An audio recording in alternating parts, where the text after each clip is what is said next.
Buat teman-temanku yang baru gabung, bisa cek di playlist untuk urutan videonya. Untuk judul baru, bisa cek juga di playlist channel ini. Bab 725-725. T. Gunung Bronze Cauldron membentang selamanya dengan banyak area terlarang dan area berbahaya. Sayangnya, tidak ada yang bisa menghentikan kapal biru. Fei Yun berdiri di geladak, menyaksikan kapal terbang lebih cepat dari meteor. Tidak ada yang bisa mendekati untuk mengejar saat ia berhasil kembali ke Endless Land. Tiba-tiba, dia merasakan sesuatu yang berbahaya datang dari atas. Sebuah sinar turun seperti tepi yang membunuh surga. Akibatnya, langit mulai bergetar. Ini adalah teknik yang digunakan oleh master dari sangat jauh, cukup untuk membunuh Giants. Ribuan mil jauhnya sehingga bahkan seni terbaik pun jauh lebih lemah.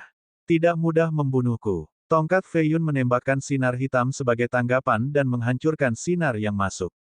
Ledakan. Partikel menghujani. Telapak tangannya menjadi mati rasa karena kesakitan. Mereka akan hancur jika bukan karena kondisi fisiknya yang menakjubkan. Penyerang pasti berada di tingkat ke-9, mampu melakukan serangan yang kuat dari kejauhan dan hampir melukai Fei Yun. Gemuruh. Diagram kejahatan Yin yang muncul dan menjadi raksasa. Itu tampak seperti sekelompok awan gelap yang mengirimkan sinar hitam.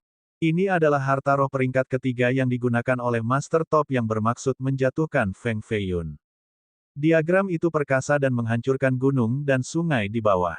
Tidak ada seorang pun di bawah dunia makhluk tercerahkan yang bisa menghentikan ini. Fei Yun sepenuhnya mengaktifkan kapal untuk menghindari penindasan diagram jahat. Meski demikian, beberapa sinar masih menghantam kapal. Kapal berhasil memblokir 70% dari kekuatan serangan atau Fei Yun akan terluka parah sekarang. Sial, mereka akan tergila-gila dengan tulisan suci ini. Fei Yun menggunakan semua kartu asnya untuk melindungi dirinya dan terus berlari dari diagram. Feng Fei Yun, kamu pikir kamu bisa pergi hanya dengan kecepatan. Suara tak terbatas datang dari atas. Sumbernya ribuan mil jauhnya. Mereka tidak bisa mengejar Feng Fei Yun tetapi cukup kuat untuk menyerang dan mengirim ancaman. Ledakan. Harta roh peringkat ketiga lainnya muncul, pedang yang terbuat dari kristal tebal. Jiwanya cukup tajam, mampu memutus surga. Ini adalah Master Top lain yang mampu melakukan serangan 24 kali lipat dengan pedang ini. Mereka sengaja menyembunyikan aura mereka untuk menyembunyikan identitas mereka. Mungkin seseorang dari sekte yang memiliki hubungan dekat dengan Fei Yun, misalnya, Pengadilan, Feng, Kambis Master, Yin Gou, atau Pagoda Wan Xiang. Sahabat-sahabat terbaik akan mengkhianatinya hanya karena tulisan suci yang sakral ini. Tidak ada orang yang bisa dia percayai saat ini. Kapal itu nyaris menghindari tebasan tadi. Energi pedang yang tersisa meninggalkan bekas luka besar di tanah. Seseorang bisa dengan mudah mengatakan kekuatannya hanya dengan melihat kerusakannya. Jika tebasan itu membuat kontak sebelumnya, dia akan hancur berkeping-keping sekarang. Kalau begitu aku akan membawamu ke neraka. Fei Yun mengubah arah kapal, terbang menuju pengejarnya. Begitu dia cukup dekat, dia tiba-tiba mengubah arah lagi ke arah timur. Para pengejar mengikuti tepat di belakangnya. Gemuruh. Banyak harta seni dan roh sedang menyerang kapal. Dia berhasil menghindari mayoritas tetapi beberapa masih berhasil melewati. Dia tidak punya pilihan selain untuk menahan mereka secara langsung, yang mengarah ke cedera berat. Sayangnya, dia menggertakkan giginya dan bertahan, akhirnya berhasil sampai ke tanah terlarang di perunggu Cauldron. Fei Yun melihatnya kembali di peta Ye Xiwan. Simbol dikatakan tidak pernah mendekati area ini. Peta tersebut berasal dari master sekte terkuat dalam sejarah Sun Moon. Jadi, jika orang ini tidak berani pergi ke sana, sesuatu yang mengerikan pasti menjulang di tempat itu. Daerah itu terdiri dari gurun yang membentang sejauh 2000 mil tanpa kehidupan. Hanya batu-batu besar yang bisa dilihat, masing-masing sebesar bukit. Mereka memancarkan cahaya biru di malam hari, tampak seperti hantu kecil. Ini daerah yang paling berbahaya. Saya tidak merasakan apa-apa. Fei Yun terbang di atas padang pasir. Beberapa lusin senjata muncul di awan. Serangan mereka jatuh di kapal dan padang pasir juga. Beberapa pengejar tahu tentang bahaya tempat ini, tetapi karena mereka begitu dekat untuk mengejar ketinggalan, mereka bergerak dengan kecepatan tercepat ke daerah itu. Tiba-tiba, aura mengerikan datang dari bawah gurun. Fei Yun hampir berhasil tetapi masih merasakan kemejanya membeku. Kulit kepalanya geli seolah-olah ada monster yang terbangun di bawahnya. Dia mengaktifkan kapalnya dengan sekuat tenaga untuk kehabisan tanah terlarang ini. Raungan memulai pusaran pasir di mana-mana. Seluruh padang pasir gempar. Para pengejar merasakan aura mengerikan ini dan langsung berhenti, terkejut. Puluhan darah muntah karena tekanan. Harta roh mereka telah ditelan oleh pusaran, menghasilkan serangan balasan dan cedera pada niat surgawi mereka. Kotoran. Itu adalah tanah terlarang di depan, saya ingat sekarang, beberapa makhluk tercerahkan telah mati di sini. Petik 2. Para pengejar mulai berlari tetapi sudah terlambat. Sebuah tangan mengerikan dibelenggu dengan rantai batu giok mengkilap yang membentang sejauh 10 mil dari pusaran. Gurun ini adalah penjara monster besar. Hanya lengannya saja yang panjangnya puluhan mil, penuh sisik. Cakar itu tampak seperti pedang yang cukup besar untuk menghancurkan langit. Ledakan. 10 ahli langsung terbunuh. Mereka gians kuat tetapi dihancurkan seperti nyamuk. Feng Feiyun tidak berani berbalik dan dengan cepat melarikan diri dari gurun ini. Dia melihat ke belakang dan melihat langit berdarah dengan lolongan yang mengerikan. Banyak yang mati di sana. Roh iblis yang dipenjara di sini. Tuan mana yang cukup kuat untuk melakukannya? Feiyun terus berlari sambil masih merasakan aura roh iblis itu. Yang ini jauh lebih kuat daripada yang berbentuk pohon. Yang terakhir hanya bisa dianggap sebagai yang terlemah di antara roh-roh iblis, hanya sekitar tingkat makhluk tercerahkan yang lemah. Namun, yang satu ini ada di level lain. Bahkan seseorang seperti Raja Sesat perlu mencalonkan diri untuk hidupnya. Siapa yang tahu kalau dia bisa melarikan diri? Roh iblis itu masih di penjara sehingga rantai menariknya kembali ke tanah. Kalau tidak, tidak ada satu jiwa pun yang bisa selamat, termasuk Feng Feiyun. Dia kelelahan setelah kehilangan para pengejar. Pada tingkat ke-7, dia bisa menggunakan vessel roh selama 40 menit. Sudah 30 sejauh ini dan dia benar-benar terkuras. Dia menyimpannya dan mendarat. Dia menemukan tempat untuk membuat gua dan mengatur 9 lapisan formasi, hampir pingsan menjelang akhir. Setelah itu, ia mulai bermeditasi untuk mengisi kembali vitalitas dan energinya. Gunung Bronze Cauldron menjadi gelisah. Para pengejar yang tersisa pasti akan tinggal di pintu masuk untuk menunggu Feiyun. Dia juga tidak terburu-buru untuk pergi karena lebih aman di sini.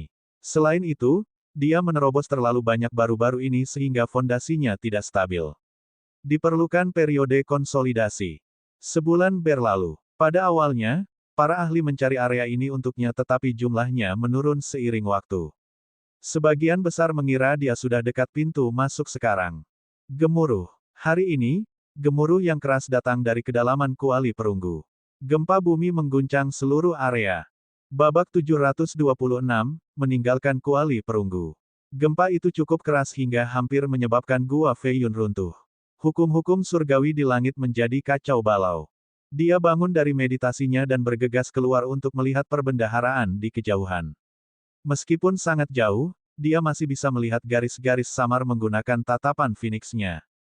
Namun, dia memalingkan muka setelah sepersekian detik, menyadari bahwa Master Top baru saja terbang keluar dari sana dan hampir melihat tatapannya. Matahari dan bulan telah kembali ke perbendaharaan bawah tanah sementara para Master bergegas keluar. Saya ingin tahu apakah mereka mendapatkannya. Petik 2. Setelah 3 hari, seorang pembudidaya mengunjungi daerah ini, raksasa setengah langkah. Dia adalah seorang penatua dari klan pertambangan. Karena perubahan mendadak pada Bronze Cauldron, semua orang berlari untuk hidup mereka sehingga dia terpisah dari klannya. Cheng Sicheng berusia 400 tahun, penguasa suatu daerah. Sayangnya, Feiyun telah menangkapnya sekarang. Feng Feiyun. Dia menatap dengan takjub. Pria yang telah diburu oleh begitu banyak ahli ini benar-benar hidup dan sehat. Feiyun bermain-main dengan esensinya, mengubahnya menjadi berbagai senjata dengan senyum di wajahnya. Saya bertanya, Anda menjawab. Petik 2.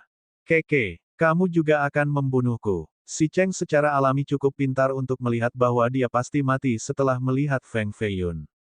Feiyun menggelengkan kepalanya. Mengapa saya harus menjawab Anda dalam hal itu? Si Cheng mendengus. Agar keluargamu bisa hidup dengan baik.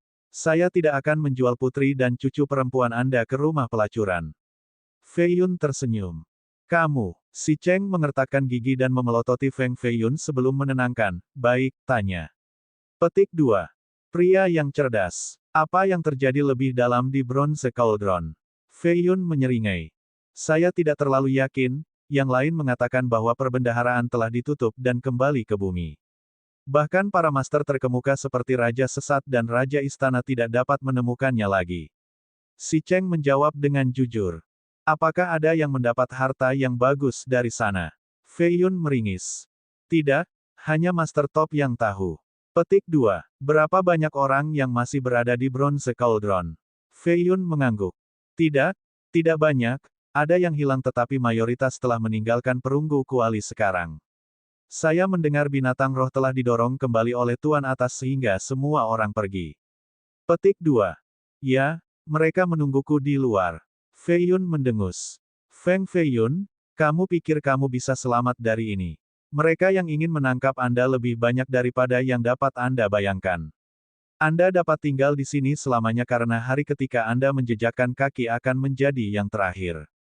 Petik 2. Fei Yun merenung sejenak sebelum tersenyum, tidak harus. Petik 2. Fei Yun menekan telapak tangannya ke kepala si Cheng dan memaksa pria itu berlutut. Sinar ditembakkan dari telapak tangan Fei Yun dan mengalir ke kepala si Cheng, mencuri ingatannya. Wajah si Cheng menjadi bengkok kesakitan dan berusaha berjuang tanpa hasil. Telapak seperti baja sepenuhnya melumpuhkannya. Dia akhirnya berdarah dari ketujuh lubang dan jatuh ke tanah. Fei Yun mundur dan berkata, Cheng dari prefektur Myriad Mines, seorang penatua dan paman dari Master Clan saat ini. Tidak buruk. Petik 2. Penampilannya, aura, dan bahkan matanya mulai berubah menjadi Cheng Si Cheng. Punggungnya tidak selurus sebelumnya, wajahnya dipenuhi keriput. Dia menanggalkan pakaian si Cheng dan mengenakannya lalu mengumpulkan barang-barangnya. Kakak Cheng, aku berutang budi padamu kali ini. Fei Yun mengenakan jubah besar dan membelai jenggotnya. Suaranya menjadi tua. Puff! Dia membakar mayat itu menjadi abu sebelum berlari menuju pintu masuk. Dia tidak lagi ingin menggunakan kepribadian pengemis Budanya. Agama Buddha terlalu sensitif saat ini sehingga lebih baik menjadi Cheng Si Cheng. Dia hanya perlu keluar dari Bronze Cauldron Mountain agar bebas. Mereka tidak akan pernah menemukannya lagi. Asteris. Dia akhirnya menemukan sisa anggota klannya. Cheng adalah pembangkit tenaga listrik penambangan dengan puluhan tambang, sekaya mungkin. Mereka punya banyak ahli. Pemimpin kali ini adalah leluhur, kakak laki-laki si Cheng dan tuan klan sebelumnya. Oh, semuanya, lihat, ini paman ke-9. Kami di sini, paman ke-9. Seorang pria parubaya menunjuk ke depan. Ini bukan lagi wilayah internal kuali perunggu. Itu tidak jauh dari pintu masuk.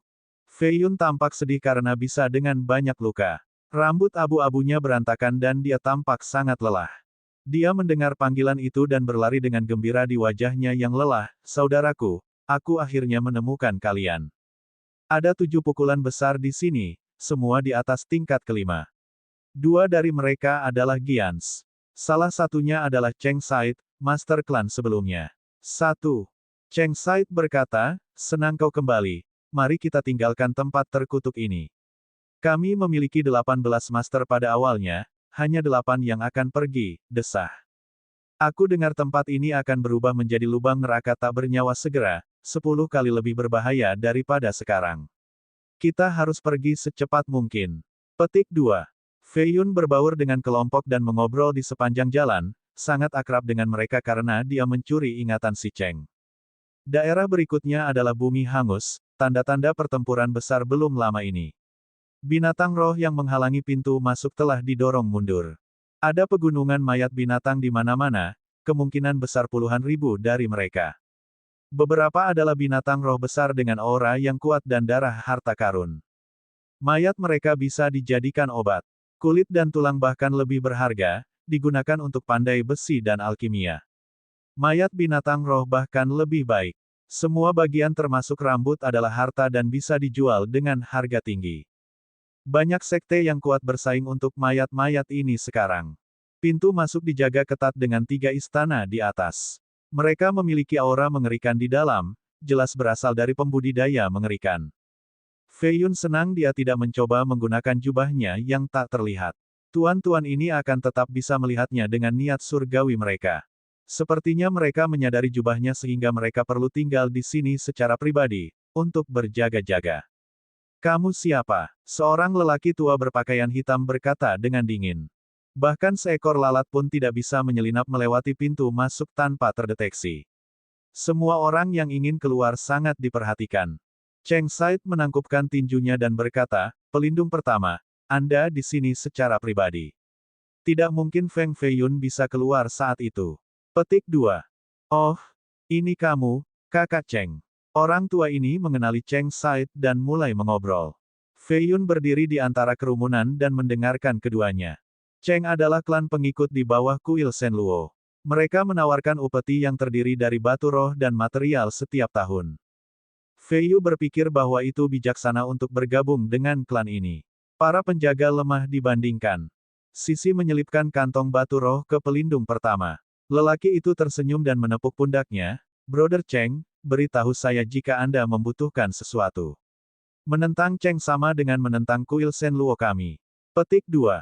Tentu saja, Said juga tertawa. Pelindung meletakkan kantong dan menunjukkan ekspresi serius. Feng Feiyun licik, dia mungkin menyelinap di antara kelompokmu. Said juga menjadi serius, semuanya, siapkan setetes darah untuk pelindung pertama. Pemeriksaan darah. Feiyun menjadi sedikit tegang. Dia akan segera terbuka. Penampilannya berubah tetapi bukan darahnya. Mata pelindung itu melotot ketika dia melirik para ahli Cheng sejenak. Dia kemudian tertawa dan berkata, bagaimana saya bisa tidak percaya padamu, Brother Cheng? Tidak perlu bagi Anda semua untuk melukai diri sendiri karena Anda adalah teman Shenluo. Haha. Dia terutama mengangkat suaranya menjelang akhir sehingga semua orang bisa mendengar. Dia menjual wajah ke sisi selain menceritakan sisanya tentang kelebihan berteman dengan kuil Shenluo. Di sisi lain, menjadi musuh mereka akan menghasilkan kematian. Babak 727, Pengembalian. Feiyun diam-diam menyelinap pergi dari grup setelah meninggalkan Bronze Cauldron. Dia menghabiskan 1 hari meninggalkan tanah tak berujung, kembali ke Jiang kuno lagi. Dia ingin meninggalkan prefektur ini pada awalnya tetapi ingat bahwa ada hal-hal yang perlu dia lakukan di Witchgate City. Sudah setengah tahun sekarang, 3 suku Jiang telah bersatu. Perang tidak lagi merusak tanah dan kemakmuran perlahan kembali. Semangat orang-orang juga mulai berubah. Tentu saja, dia melihat banyak pembudidaya kembali juga. Mereka tahu mereka terlalu lemah untuk merebut kitab suci dari Feng Feiyun atau bersaing dengan raksasa seperti kuil Shenluo dan istana roh suci. Lebih baik meninggalkan kekacauan ini secepat mungkin. Kota penyihir Gat penuh semangat, diisi dengan Jiangs yang berotot dan pembudidaya dari jin. Orang bisa mendengar suara keras orang dan roda kereta berputar. Meskipun banyak pembudidaya telah kembali dari tanah tak berujung, jumlah Jiangs masih lebih banyak dari 9 menjadi 1. Mereka adalah penguasa sebenarnya dari kota ini sekarang berkat kembalinya dewi mereka. Status ras mereka lebih dari 2 kali lipat, tidak ada yang berani menimbulkan masalah di sini lagi. Feiyun mengambil bentuk Yun Feitian sekali lagi, sekitar 40 tahun dan penuh semangat. Dia memegang lonceng naga biru besar saat dia berjalan di jalan. Setiap langkah meninggalkan jejak kaki yang dalam pada pelat. Banyak yang kaget dengan ukuran bel tetapi berhenti di sana. Mereka tidak berpikir itu terlalu aneh karena ada banyak orang eksentrik di Jin. Beberapa senang memegang pedang setinggi tebing, yang lain lebih suka istana atau patung besar. Orang-orang aneh ini biasanya monster. Mencari adalah satu hal tetapi mengejek mereka bisa berarti kematian. Di dalam tenda ada selusin petani yang minum. Mereka baru saja kembali dari tanah tak berujung. Beberapa dari mereka memperhatikan Feng Feiyun berjalan di jalan dan mengambil napas dalam-dalam. Mereka akhirnya menghela nafas lega setelah dia lama pergi. Zijing, Anda tahu pria itu dengan bel Buddha. Seorang kultivator muda menjadi penasaran. Orang yang bernama Zijing mengangguk. Dia menghabiskan mangkuk anggurnya dan berkata, seekor monster yang mengalahkan si jenius Ye Xiwan. Petik 2. Ye Xiwan adalah raksasa sekarang. Dia juga menemukan akar semangat tertinggi untuk Sun Moon Sect di Bronze Cauldron dan mungkin akan menjadi Master Sekte berikutnya. Pria ini benar-benar memukulinya. Sial, dia tidak bisa dianggap enteng. Petik 2. Para penanam di tenda takut. Melihat monster seperti itu benar-benar menarik. Jika Feng Feiyun tidak pergi keluar dalam Bronze Cauldron, giant gelandangan ini akan terkenal di Jin saat ini. Sayangnya, dia kurang dari pengacau dari Feng Feiyun. Zi Jing melanjutkan. Semua orang terdiam sesaat setelah Feiyun dibesarkan. Nama ini sangat panas sekarang. Lebih dari separuh ahli dalam jin berbicara tentang orang ini karena dia telah memperoleh salah satu dari 3 tulisan suci hebat selain melarikan diri dari begitu banyak leluhur. Dia menggunakan tanah terlarang untuk mengubur lebih dari 10 giants, beberapa super giants, dan bahkan melukai Paramount Giant tingkat ke-9. Dia adalah musuh publik nomor 1 sekarang. Feiyun secara alami mendengar orang berbicara tentang dia di sepanjang jalan. Yang lain berbicara tentang harta iblis. Informasi di sini tidak begitu berguna sehingga dia terus menuju rumah pemerintah Jiang kuno. Dia mengembalikan penampilan awalnya dan mengenakan jubah yang tak terlihat, memasuki pintu depan rumah tanpa masalah. Penjaga tangguh di gerbang tidak melihatnya sama sekali. Dia berhenti di sebuah paviliun di taman belakang dan melihat Bai Ruxue. Dia berdiri di sebelah balkon merah, berpakaian putih. Kulit seputih salju, sama dengan rambutnya, tampak seperti kecantikan yang diukir dari batu giok putih. Dia menatap ke kejauhan. Sosok putihnya kontras dengan ubin merah di atas. Dia berdiri di bawah paviliun dan mencibir. Dia adalah orang yang memberi tahu Shenluo Temple tentang gerakannya dan keinginan untuk mengambil kembali tetesan darah di gelang. Itu sebabnya mereka selalu selangkah lebih maju darinya. Feiyun tidak akan membiarkan jalan tidak jujur ini. Namun, dia tetap sabar dan mengirimkan niat surgawi untuk mengintai daerah terdekat. Dia tidak melihat Mo Chongji atau pasukan jin, hanya 3 tokoh kuat yang tersembunyi di dalam bayangan. Mereka melakukan pekerjaan dengan baik. Dia tidak akan melihat mereka jika dia tidak di level ke-7 sekarang. 3 raksasa, hehe, terlihat seperti jebakan. Feiyun mendengus. Sayangnya, ini berarti bahwa itu tidak terlihat baik untuk Mo Chongji dan 50 prajurit elit. Feiyun mengelilingi rumah sekali. Ketika dia kembali ke paviliun ini, dia memiliki 3 mayat bersamanya. Terlalu mudah baginya untuk membunuh 3 giants mengingat budidaya saat ini dan jubah tak terlihat. Gunung perunggu dikelilingi oleh beberapa lapis penjaga. Feiyun tidak bisa melarikan diri bahkan dengan sayap. Bai Ruxue bergumam. Beberapa saat kemudian, dia berbalik untuk kembali ke dalam. Namun, dia menjadi beku setelah mendorong pintu terbuka. 3 mayat ada di sana, berdarah dari 7 lubang, kematian yang mengerikan. Pelindung dari kuil Shenluo ini telah hidup selama beberapa ratus tahun. Sekarang, mereka terbunuh dan mayat mereka dibawa ke kamarnya dalam keheningan. Feiyun juga ada di sana, duduk di sebelah meja gading. Dia memegang cangkir teh dan melanjutkan untuk menuangkan teh. Tidak buruk sama sekali. Dia menyesap dan mengangguk. Bai Ruxue sangat terkejut. Bagaimana dia bisa berada di sini sekarang dan tidak terjebak dalam perunggu kuali? Dia pasti ada di sini untuk membalas dendam padanya. Dia mempertahankan ekspresi tenang dengan senyum elegan. Dia berjalan dan mengambil teko untuk menuangkan teh lagi untuknya. Ikuti aku. Saya akan menemukan Anda tempat yang bagus untuk tempat peristirahatan Anda. Feiyun menyeringai. Bai Ruxue menggigit bibirnya, dadanya naik turun. Beberapa saat kemudian, dia menghela nafas dan berkata, "Kamu bilang kamu tidak akan membunuh wanitamu sendiri. Saya kira pria tidak bisa dipercaya." Petik 2. Aku akan memberimu kesempatan untuk mengakhiri dirimu sendiri. Aku tidak akan membiarkan mayatmu membusuk di alam liar dan akan membangun kuburan untukmu. Ini adalah tingkat rahmat tertinggi yang akan saya perlihatkan kepada musuh. Petik 2. Dia mengatakan, musuh, bukan, wanita. Bai Ruxue terlalu berbahaya selain pandai berakting. Dia mempertahankan keperawanannya meskipun berada di tempat seperti kuil Shenluo, bukti kebodohannya. Dia bisa membuat pria menari seperti boneka, bahkan Feiyun adalah korban. Bagaimana dia bisa menghindarkan seseorang seperti dia? Bai Ruxue diam beberapa saat sebelum mengangguk. Feiyun berdiri dan menatap mayat-mayat itu. Dia tidak ingin orang lain tahu bahwa dia telah melarikan diri dan datang ke sini sehingga dia mulai mengukir di lantai. Love Thief, Yi Zhenfeng. Keindahan adalah milikku, tidak perlu bernostalgia. Petik 2. Feiyun membawanya keluar kota. Awalnya, dia ingin memberitahu Luo Yuer bahwa dia telah membalas kakeknya. Sayangnya, dia berbuat salah di sisi hati-hati. Lagi pula, ada banyak bidat di sekitar sini sekarang. Meskipun dia meninggalkan pesan ini tentang seorang pemerkosa palsu, itu masih akan menimbulkan kegemparan di sini.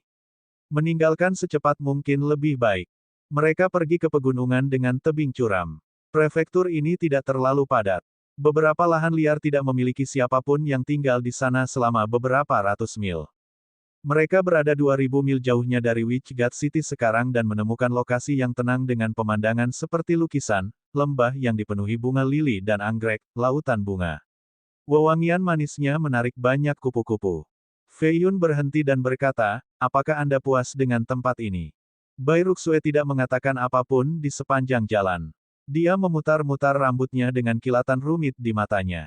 Dia menggigit bibirnya dan berkata, aku tidak ingin mati. Petik 2. Babak 728, jepit rambut Yao Ji. Di dalam lembah. Beri saya alasan. Fei Yun berdiri di antara ladang bunga setinggi pinggangnya. Banyak kupu-kupu besar melayang di dekatnya. Di kejauhan tampak air terjun. Tempat ini memang indah. Dia jelas menaruh beberapa pemikiran dalam mencari tempat istirahat untuk Bai Ruxue. Dia berdiri di tempat ini, lebih cantik dan lebih manis daripada bunga-bunga. Kelopak kecil menempel di rambut putihnya. Semua ini bukan salahku, kaulah yang menyebabkan semua ini. Saya seorang wanita yang telah kehilangan hal yang paling berharga, saya tidak diizinkan membalas dendam. Yang bisa saya lakukan adalah bertahan. Lagi pula tidak ada aturan dan logika di dunia ini, hanya kepalaan yang lebih besar. Seorang wanita bisa tidak lebih dari seorang budak, seorang istri piala, atau komoditas perdagangan untuk pria. Kenapa kita harus menerima ini dan tidak bisa melawan? Dia memiliki ekspresi bangga dan pantang menyerah. Namun, dia sangat gugup karena dia perlu memindahkannya untuk hidup, membuatnya merasa bersalah dan simpatik. Jarumnya bergerak sedikit tetapi ini masih jauh dari cukup bagiku untuk menyelamatkanmu. Fei Yun bermain dengan anggrek saat menjawab. Dia tahu bahwa ini tidak cukup sehingga dia berlutut di belakangnya. Namun, dia masih mempertahankan postur lurus dengan sedikit kebanggaan.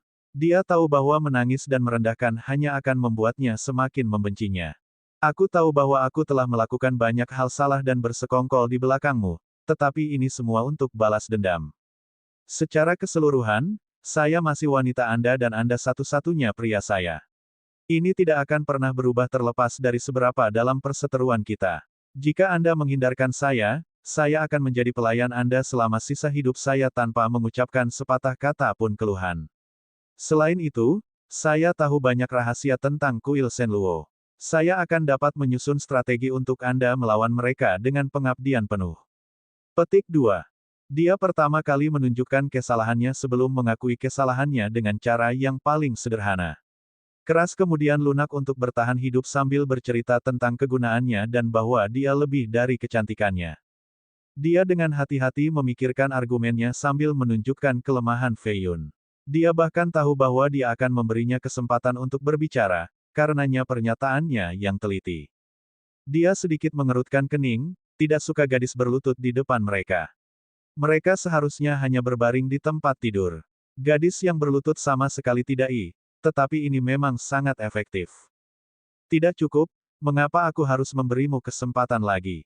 Meyakinkan saya tentang hal ini dan saya akan mengampuni Anda. Petik 2. Bai Ruxue tahu bahwa Fei Yun tidak suka tindakan berlutut. Dia berlutut dan dengan tenang berkata, aku akan bersumpah. Jika saya pernah memiliki pikiran berbahaya terhadap Anda, saya akan mati karena 9 kesengsaraan. Petik 2. Sayang sekali, hampir membuatku kesal. Sayangnya, saya tidak percaya dengan janji seorang wanita. Di sini, lakukan sendiri. Saya akan membantu jika Anda tidak bisa. Fei Yun melemparkan esensi senjatanya padanya. Bai Ruxue menggigit bibirnya. Dia masih gagal pada akhirnya. Pria lain manapun tidak akan membiarkan seorang wanita yang mengkhianatinya hidup. Mereka bahkan mungkin menguliti gadis itu atau melakukan tindakan penyiksaan lainnya. Fei Yun sudah berbelas kasih karena memberinya kesempatan untuk melakukannya sendiri di samping tempat yang damai ini. Haha, saya ingin menjamin hidupnya. Yang mulia, tolong luang dia. Sebuah suara indah datang dari luar lembah. Fei Yun mengangkat tangannya dan esensi senjata kembali. Dia menatap pintu masuk, berpikir bahwa musuh besar akan datang. Seseorang yang tahu dia telah melarikan diri dan menemukannya saat ini. Orang ini bukan lelucon. Bai Ruxue menjadi sangat gembira dengan perkembangan ini. Sepertinya dia mungkin sudah diselamatkan.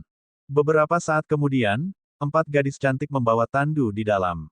Mereka rapi dengan kulit tanpa cacat. Mereka diliputi kehadiran Yin. Mereka tersenyum dan bernafas dengan darah yang mengalir di pembuluh darah mereka. Bahkan Giant akan mengira mereka sebagai makhluk hidup. Namun, ketika Fei Yun mengaktifkan tatapan Phoenix-nya, dia menyadari bahwa mereka hanyalah mayat. Mereka dulunya adalah wanita tercantik di generasi mereka masing-masing, terkenal di dunia dan dicintai oleh semua orang. Banyak jenius dan bangsawan memikat mereka. Sayangnya, mereka telah berubah menjadi Course Evils. Fei Yun tahu siapa orang itu sekarang, Yao Ji dari Gua Yin Void. Pertanyaan sebenarnya adalah, bagaimana mungkin seorang murid top di sana memiliki akses ke 4 mayat yang kuat ini? Hanya penampilan mereka saja sudah cukup untuk membunuh banyak bangsawan, jauh lebih menakutkan daripada Giants. Dia menyingkirkan esensi senjatanya dan tersenyum tipis. Yao Ji, aku semakin bertanya-tanya tentang identitasmu. Bagaimana Anda menemukan saya? Petik 2. Dia tidak mengecewakan penjaganya karena dia tidak tahu banyak tentangnya, hanya bahwa dia adalah ahli strategi yang brilian dan memainkan peran besar dalam keberhasilan Long Luofu.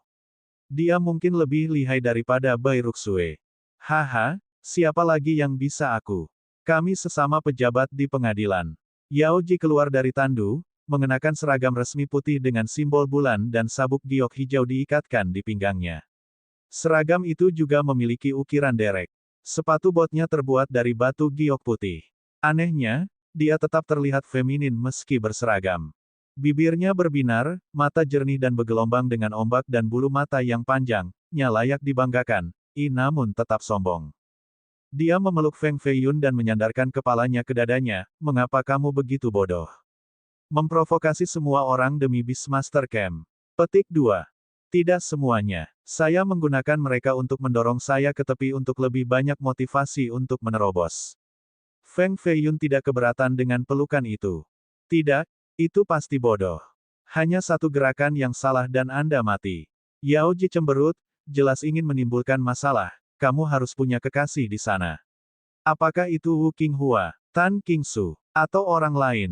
Petik 2. Berhentilah menebak, itu bukan urusanmu. Dia membelai punggungnya dengan cukup lembut sehingga bisa dikira tidak memiliki tulang. Yao Ji benar-benar penggoda. Tidak ada seorang pria pun yang ingin membiarkannya pergi. Bukan urusanku. Saya menginvestasikan diri saya kepada Anda sehingga jika Anda terbunuh dari buayan, itu akan menjadi kerugian saya. Siapa yang akan saya keluhkan saat itu? Kepada siapa aku akan menangis? Yao Ji meninju dadanya dengan cara yang menyenangkan. Berinvestasi pada saya sangat berisiko, itu kesalahan Anda sendiri. Kata Fei Yun. Yao Ji memberinya pertama kali, berharap bahwa ia akan menjadi top master nanti. Ini akan sangat bermanfaat baginya sehingga dia takut dia akan mati sebelum dewasa penuh. Karena itu, dia pikir tindakannya saat ini bodoh. Saya kira risiko tinggi akan mendapat imbalan tinggi, saya yakin saya tidak salah menilai Anda, haha. Dia memberinya kecupan cepat di bibir. Kamu masih belum memberitahuku bagaimana kamu menemukanku. Fei Yun menjilat bibirnya, mencoba menikmati rasa manisnya. Tebak. Petik 2. Kau menaruh sesuatu di tubuhku. Haha. Ya, tapi aku tidak akan memberitahumu bagaimana dan di mana. Anda akan mengenalinya setelah mencapai level yang tepat. Ini ciuman lain karena begitu pintar. Yao Ji mengungkapkan senyum yang menjatuhkan kerajaan seperti mekarnya bunga, bulu matanya berkibar karena tawa. Fei Yun mengambil inisiatif dan memegang pipinya, memaksakan ciuman yang dalam. Dia tertangkap basah dan merasakan arus mengalir di sekujur tubuhnya. Dia ingin mundur tetapi cengkeramannya terlalu kuat. Rambutnya menjadi berantakan. Ciuman itu berlangsung sebentar. Kamu juga datang ke Bronze Cauldron. Fei Yun melepas jepit rambut sambil menciumnya. Di dalamnya ada dimensi independen dengan spiritualitas besar dengan jejak energi jahat. Dia memperhatikan bahwa ada 169 formasi di dalamnya. Dia akan terluka oleh energinya jika dia tidak mengaktifkan energinya sendiri untuk perlindungan. Harta peringkat keempat. Harta peringkat keempat disebut dominasi persenjataan di Jin. Ada kurang dari 20, semua sangat terkenal. Yao Ji punya satu dan menggunakannya seperti jepit rambut biasa. Dia pasti menemukannya dari perbendaharaan iblis. Dia cukup kuat untuk masuk ke sana juga. Brengsek, kembalikan jepit rambutku. Rambutnya yang panjang berantakan karena dia melepas jepit rambut yang memegang roti topinya. Dia mencoba memperbaikinya sambil berteriak padanya. Babak 729, Wanita Sengit. Jepit rambut itu bukan senjata dominan yang diketahui, tetapi kekuatan di dalamnya bukan lelucon. Fei Yun sepertinya memperhatikan keberadaan binatang buas di dalamnya, semangat jepit rambut. Itu pasti memiliki kekuatan yang cukup untuk menghancurkan gunung dan kota, jelas tidak lebih lemah dari Blood Being Exalted Pot atau Ice Severer. Fei Yun tidak mengembalikannya dan menyimpannya, saya tidak akan mengembalikannya jika Anda tidak menjawab pertanyaan saya dengan serius. Petik 2. Baik, aku berada di Bronze Cauldron, oke. Dia menatapnya dengan menyedihkan seperti pengantin yang diperlakukan tidak baik. Ke dalam perbendaharaan itu sendiri. Ya, tapi aku hanya berhasil sampai ke tingkat ketiga. Yao Ji dengan patuh menjawab kali ini. Fei Yun mengangkat alisnya. Hanya Tuan yang sebenarnya yang bisa masuk ke bendahara jadi dia hanya meminta kesenangan, bukan berharap dia benar-benar melakukannya. Dia berpikir bahwa jepit rambut itu terbang seperti beberapa harta lainnya. Dia sudah memiliki evaluasi tinggi tentang dirinya sebelumnya.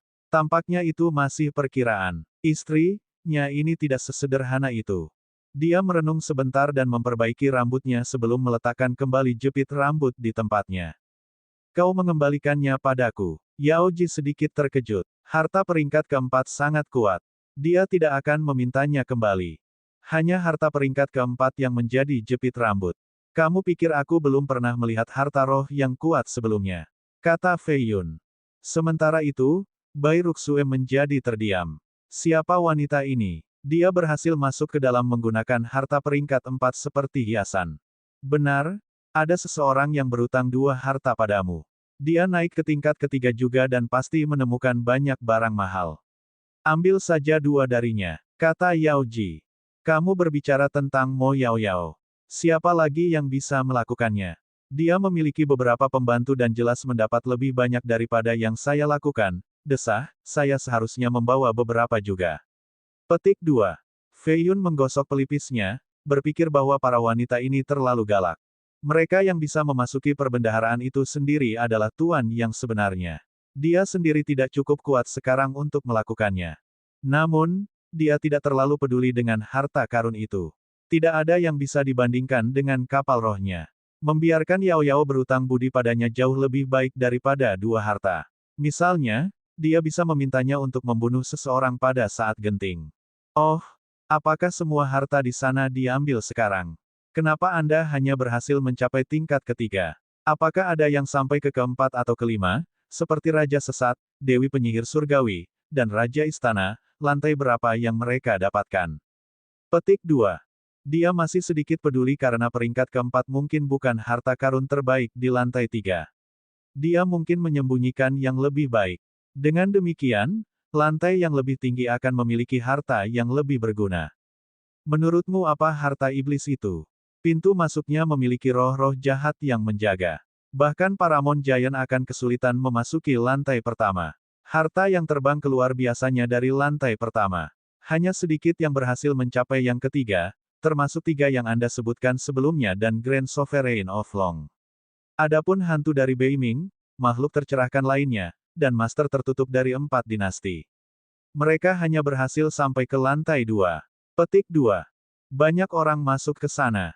Mungkin tidak aneh, orang-orang ini cukup kuat untuk pergi ke sana tanpa terdeteksi oleh orang lain. Pikir Fei Yun.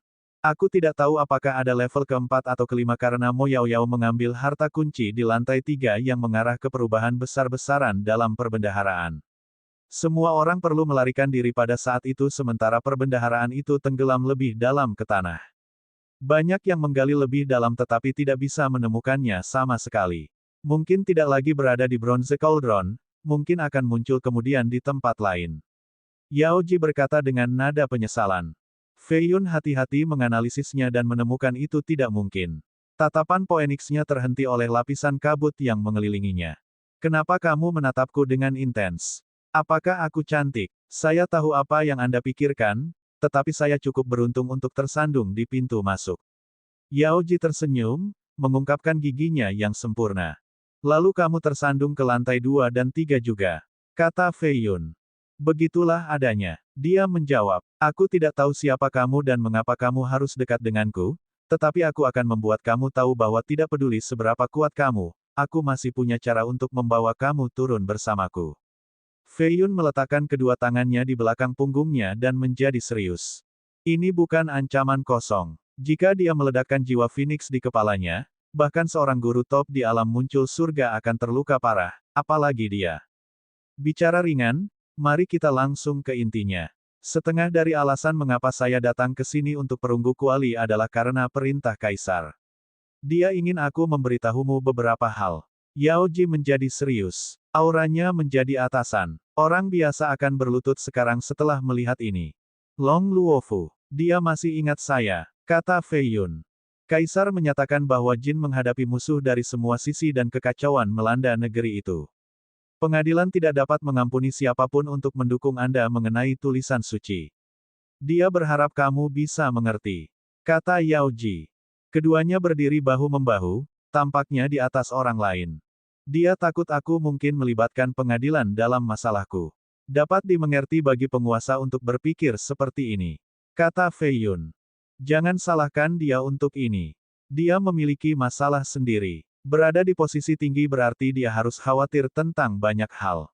Kekuatan lain di atas pengadilan juga menekannya. Tetap netral sudah baik, kata Yao Ji. Fei Yun hanya terkekeh tanpa berkomentar. Sebelum saya tiba di Jiang Kuno, Kaisar telah memerintahkan dua markuise untuk memimpin 200 juta pasukan melawan Gua Violet-Sea. Ini dianggap retribusi karena mereka menyinggung Anda. Petik 2. Kamu tahu lebih baik daripada aku, dia mencoba membuat contoh dari mereka. Membalasku hanyalah hasil sampingan. Bahkan, sisa-sisa Gua Violet-Sea akan menatapku untuk balas dendam, bukan pengadilan. Kata Fei Yun. Seseorang yang tiba-tiba memiliki otoritas besar tentu saja akan berubah. Meskipun Fei Yun harus kembali ke ibu kota untuk melihat Long Luofu, ia masih bisa berspekulasi tentang dirinya saat ini. Dia dikelilingi oleh banyak kekuatan di Jiang Kuno beberapa saat yang lalu namun dia tidak mengirim bala bantuan. Dia jelas menghargai singgasananya di atas segalanya, hanya memperlakukan Feng Fei Yun seperti pejabat lainnya. Dia akan lebih dari rela berkorban atau melenyapkannya jika dia punya pikiran memberontak. Dia tidak menyukai perubahan ini tetapi masih merasa bahwa dia benar-benar melakukan pekerjaan dengan baik. Hanya bakat seperti dia yang bisa menjadi permaisuri yang kuat. Namun, jika dia harus bermanuver melawannya, dia juga tidak akan mudah. Ada satu hal lagi. Dewi tertinggi telah membentuk sepotong roh asli. Dia menambahkan. Nah, itu berita terbaik yang pernah saya dengar hari ini. Fei Yun tertawa. Dia tidak mengira patung itu memiliki roh asli begitu cepat. Maka jiwa surgawi tidak akan lama dari sekarang. Long Luofu tidak mengecewakannya dalam hal ini. Patung itu pasti telah menerima banyak penyembahan untuk mendapatkan kecepatan Kan ini. Jangan khawatir, Kaisar berkata bahwa roh ini dilindungi oleh para penguasa top dan bahwa semuanya akan lebih baik setelah Anda melewati ini. Pengadilan membutuhkan Raja Surgawinya, kata Yao Ji. Long Luofu pasti merencanakan sesuatu. Saya masih menjadi bagian dari pengadilan dan akan melaksanakan janji saya kepada Raja sebelumnya. Saya orang yang membayar hutang jadi mengapa dia menggunakan roh untuk mengancam saya? Apa yang dia ingin aku lakukan? Jujur saja, Fei Yun menjadi tidak senang. Dia tidak memiliki kesetiaan terhadap pengadilan atau Feng. Namun, Raja Surgawi sebelumnya menyelamatkan hidupnya sehingga ia berhutang banyak padanya. Kalau tidak, dia tidak akan mau terlibat dalam kekacauan Jin. Long Luofu mencoba mengancamnya dengan roh Dewi tertinggi membuatnya merasa marah. Berpikir bahwa semuanya itu konyol. Semua orang tahu Anda memiliki tulisan suci sekarang, dan itu bukan hal yang buruk. Jika kami melakukannya dengan benar, Anda mungkin dapat berkontribusi ke pengadilan. Kata Yao Ji. Dengan salah mengarahkan api, mata Fei Yun menyipit. Ya, mengarahkan api ke semua Jin, terutama daerah kacau seperti Earthchild, Northern Frontier, dan Heavenly Cloud. Anda tidak perlu melakukan apapun selain bepergian ke tempat-tempat ini. Selain itu, saya mendengar ada konferensi sesat segera tentang penyatuan. Itu tidak akan baik sehingga Anda harus pergi ke sana juga. Kata Yao Ji. Menggunakan tulisan suci untuk memancing berbagai kekuatan besar agar saling curiga dan bertarung untuk melemahkan kekuatan pemberontak. Bukan rencana yang buruk untuk menghadapi situasi ini. Apakah ini rencananya atau rencanamu? Fei Yun tidak terlalu tertarik pada konferensi sesat. Dia berpikir bahwa rencana ini tidak buruk sama sekali. Aku sama sekali tidak ingin membuatmu dalam bahaya dan perjalanan ini tidak akan berbahaya. Saya memiliki sesuatu yang bahkan lebih berharga daripada harta roh peringkat keempat. Ini akan sangat berguna bagi Anda. Dia tersenyum. Bab 730, Tangan Kiri Yama. Kabut putih menyelimuti pagi hari ini. Ayam dan anjing berfungsi sebagai alarm di Yue, sebuah desa kecil.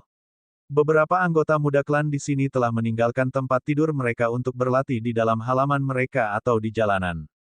Anak-anak ini tidak setua itu, tetapi mereka bersemangat dan pekerja keras, mengeluarkan erangan keras dengan setiap pukulan atau tendangan. Tempat itu dekat perbatasan Jiang kuno. Mayoritas orang di sini dilatih seni bela diri yang kasar untuk berburu dan bertahan hidup. Di dalam satu-satunya penginapan di kota, Fei Yun bangun, terlihat sangat nyaman. Di dalam yang kosong masih ada aroma dan panas seorang wanita. Sepertinya dia baru saja pergi. Dia duduk dan tersenyum, sepertinya mengingat acara tadi malam. Berderit, Bai Ruxue mendorong pintu terbuka dan masuk ke dalam. Dia mengenakan gaun putih tanpa hiasan apapun, rambut putihnya menjuntai hingga ke pinggang tanpa menggunakan jepit rambut apapun, bahkan bukan herban. Ini benar-benar memberinya kecantikan alami. Dia membawa baskom perunggu untuk mencuci dan mulai melayani Feng Fei Yun. Saya melihat Nona Yao pergi beberapa saat yang lalu. Petik 2. Dia memiliki mata yang berkilauan, alis yang panjang dan tipis, dan sedikit warna merah dapat ditemukan pada kulitnya yang putih sempurna. Fei Yun mengangguk. Setelah jeda singkat, dia berkata, "Saya pikir kamu juga sudah pergi." Petik 2. Dia merapikan rambutnya setelah mencuci wajahnya. Tangannya yang seperti batu giok tiba-tiba berhenti ketika dia berbicara. Aku yakin aku akan mati sekarang jika aku pergi tadi malam. Petik 2. Yao Ji memohon padamu kemarin, jadi aku memutuskan untuk menghindarkanmu. Saya memberi Anda kesempatan untuk melarikan diri tadi malam dan saya tidak akan mengejar ini lebih jauh. Petik 2. Dia bisa mengatakan bahwa dia mengatakan yang sebenarnya sehingga dia secara alami menyesali keputusannya. Sayangnya, dia tahu sudah terlambat, jadi dia tersenyum dan berkata, bahkan seseorang seperti Nona Yao ingin menjilat dan lebih dekat denganmu, aku juga harus melakukan hal yang sama. Menjadi selir tidak buruk, tidak, ini hanya angan-angan dari saya, ditambah lagi, tidak ada gunanya menjadi selir. Istrimu akan mencoba membunuhku. Menjadi pelayan tidak masalah. Petik 2. Haha, Fei Yun tertawa dan tidak mengatakan apa-apa lagi. Asteris. Keduanya telah pindah 7.000 mil dari desa pada siang hari. Mereka melihat banyak kota di sepanjang jalan dan berhenti di satu untuk membeli gerbong mahal dari cabang Yingou. 3 bibrida singa harimau berusia 800 tahun menariknya. Mereka lebih dari 6 meter panjangnya dengan bulu emas dan 2 sayap sehingga mereka juga bisa terbang, mampu melakukan perjalanan 300.000 mil sehari. Kecepatan terbang mereka cepat tetapi ini membutuhkan lebih banyak energi daripada berlari di tanah.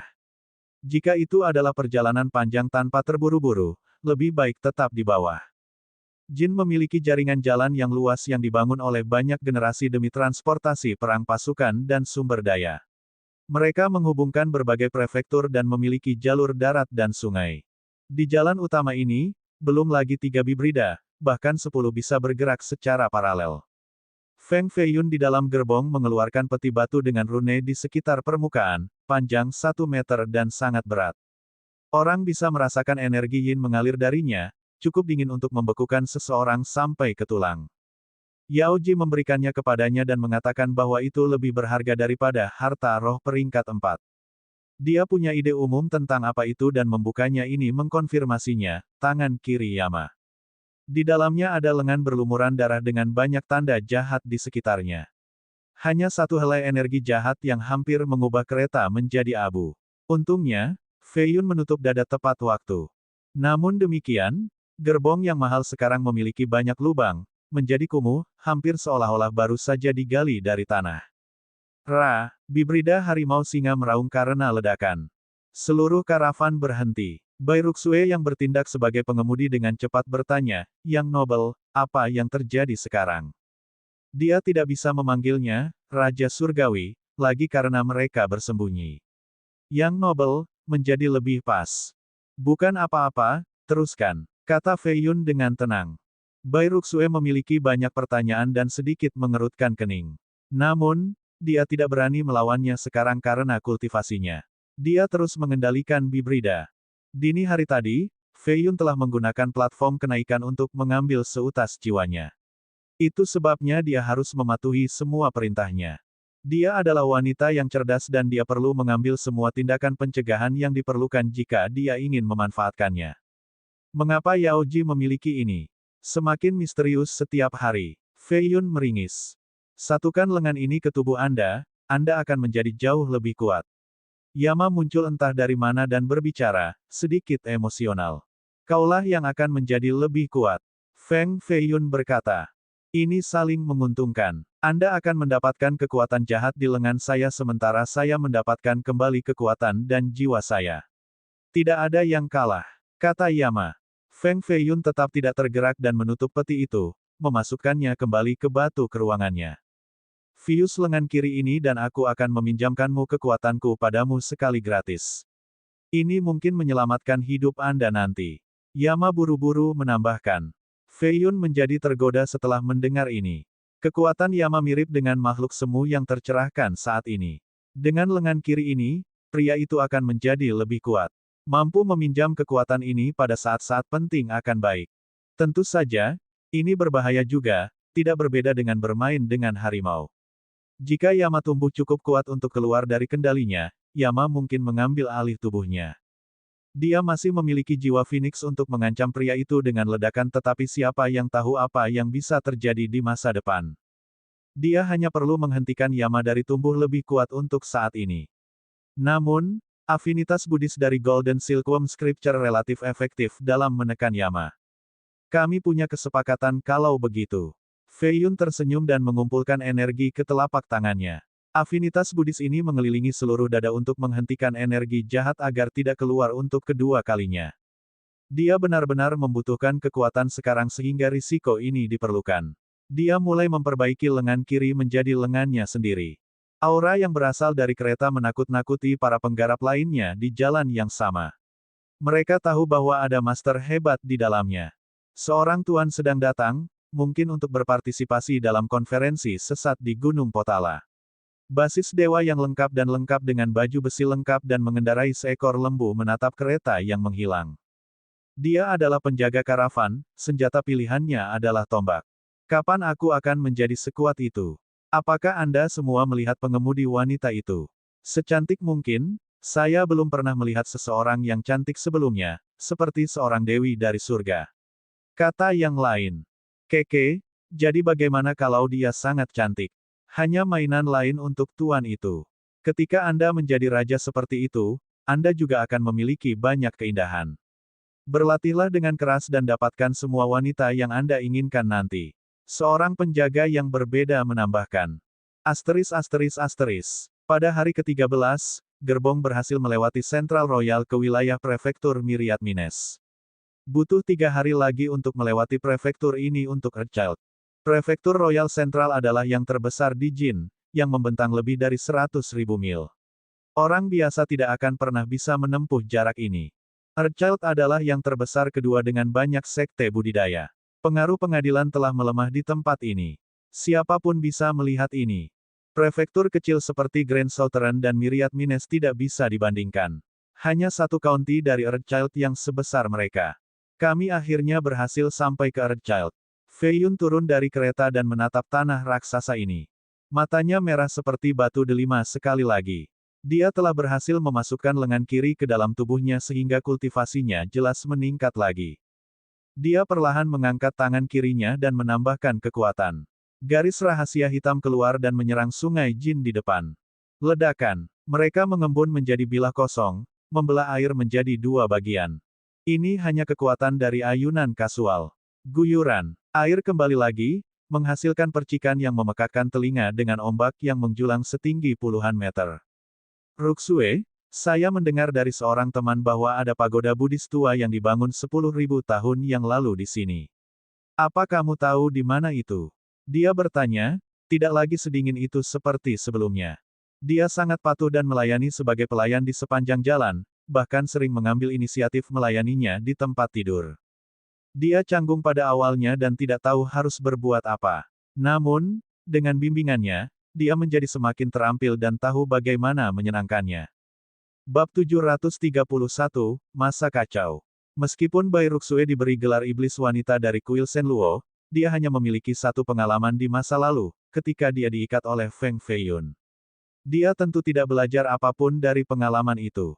Feiyun benar-benar tahu lebih banyak daripada yang ia lakukan dalam hal foreplay dan gerakan finishing. 1. Dia adalah wanita yang cerdas dan hanya perlu diajari satu kali. Feiyun merasa senang memiliki kecantikan yang patuh. Memang ada pagoda tua di Kabupaten Fan. Saya hanya tidak yakin daerah yang tepat. Bai Ruxue tampak seperti bunga teratai di kolam. Dia langsing seperti mungkin namunnya sangat menjulang. Orang bisa melihat celah putih yang dalam di antara mereka. Hanya satu pandangan saja sudah cukup untuk membuat darah mendidih. Namun, dia dilahirkan dengan sikap dingin di atas memiliki rambut perak. Yang lain merasa takut karena ini, berpikir bahwa dia adalah wanita cantik tanpa emosi. Hanya Feiyun yang tahu betapa bergerahnya dia di tempat tidur, cukup panas untuk membuatnya terbakar. Dia berdiri di sana dengan rambut sepanjang air terjun putih. Matanya beriak seperti gelombang musim gugur. Dia tidak punya pilihan selain mengakui bahwa dia memang femme fatale, terutama dalam beberapa malam terakhir bersama. Pria tidak akan pernah mau berhenti ketika mereka bersamanya. Tentu saja, ini terbatas pada pemikiran yang lewat. Dia sebenarnya tidak disihir olehnya. Dia bisa menebak apa yang dipikirkan wanita itu sekarang, tetapi tidak keberatan sama sekali. Akan lebih baik jika dia hanya menjilat. Di sisi lain, jika dia pikir dia berhasil merayunya dan akhirnya mengambil kendali, ini akan menjadi kesalahan mutlak. Kita tidak akan pergi ke konferensi sesat di Gunung Potala. Dia bertanya. Ada awan keberuntungan berputar di sekelilingnya, tampak murni dan elegan. Lehernya yang panjang tampak seindah leher bangau abadi. Tidak ada yang akan dapat merusak konferensi itu, ini hanya momentum saat ini. Pengadilan tidak bisa berbuat apa-apa, apalagi kita berdua. Kami hanya akan pergi ke sana untuk bersenang-senang. Yang terbaik yang bisa kita lakukan ketika ada kesempatan, kita bisa menciptakan keretakan di antara faksi-faksi yang sesat. Feiyun tersenyum. Bolehkah aku bertanya mengapa kamu bertanya tentang reruntuhan itu, yang nobel? Ruxue terdengar seperti pelayannya, sopan dan patuh. Dia merapikan jubahnya untuknya. Dia benar-benar tahu bahwa dia tahu jawabannya tetapi masih bertanya untuk mengambil posisi inferioritas, upaya menyenangkannya dan berusaha bertindak sebagai ahli strategi. Ini akan memberinya lebih banyak kebebasan. Banyak penguasa sesat masih di tanah tak berujung dan tidak akan ada di sana. Itu sebabnya kita tidak terburu-buru dan dapat mengambil waktu kita di Earthchild. Feiyun tersenyum. Gunung Potala terletak di antara Earthchild dan Northern Frontier. Mereka berada di Earthchild sekarang dan tidak terburu-buru untuk sampai ke sana. Selain itu, tujuan utama Feiyun adalah menggunakan tulisan suci untuk menciptakan keretakan di antara berbagai kekuatan. Akan lebih baik jika mereka mulai saling membunuh. Earthchild memiliki 3 sekte kuno, masing-masing sekuat 4 klan besar. Mereka adalah orang pertama yang mengumumkan pemisahan diri mereka dari Jin. Rumor mengatakan bahwa prefektur ini memiliki 10.000 sekte. Jumlah ini secara alami berlebihan tetapi benar-benar memiliki banyak pembudidaya. Mayoritas sekte ini adalah anak-anak sungai dari 3 yang kuno. Feiyun telah meneliti situasi di Earthchild dan prefektur barat di sepanjang jalan sambil bergabung dengan lengan Kiriyama. Dia juga sangat tertarik dengan pagoda tua di sana. Kereta memasuki kota besar sebelum malam tiba. Mereka memutuskan untuk tinggal di sini malam ini sambil meminta informasi mengenai pagoda. Itu adalah situs bersejarah yang terkenal sehingga penduduk di sini harus tahu tentang itu. Ini sudah lama sekali, mungkin selama zaman keemasan agama Buddha. Dulunya merupakan salah satu dari 3 pagoda paling makmur dengan kekuatan luar biasa. Sayangnya, hanya reruntuhan yang tersisa sekarang karena zaman agama Buddha sudah berakhir. Setelah beberapa milenium downtime, saya yakin tidak ada yang tersisa di sana. Petik 2. 6.000 tahun yang lalu selama pembentukan Jin dan akhir kekacauan, tempat ini akhirnya menemukan kedamaian sekali lagi. Orang-orang akan datang ke reruntuhan setiap tahun untuk beribadah atau mencari harta, terutama kitab ulat sutra emas yang hilang. Semua dikembalikan dengan tangan kosong. Apapun yang berharga dihancurkan saat itu. Tunggu, saya mendengar Golden Silkworm muncul baru-baru ini.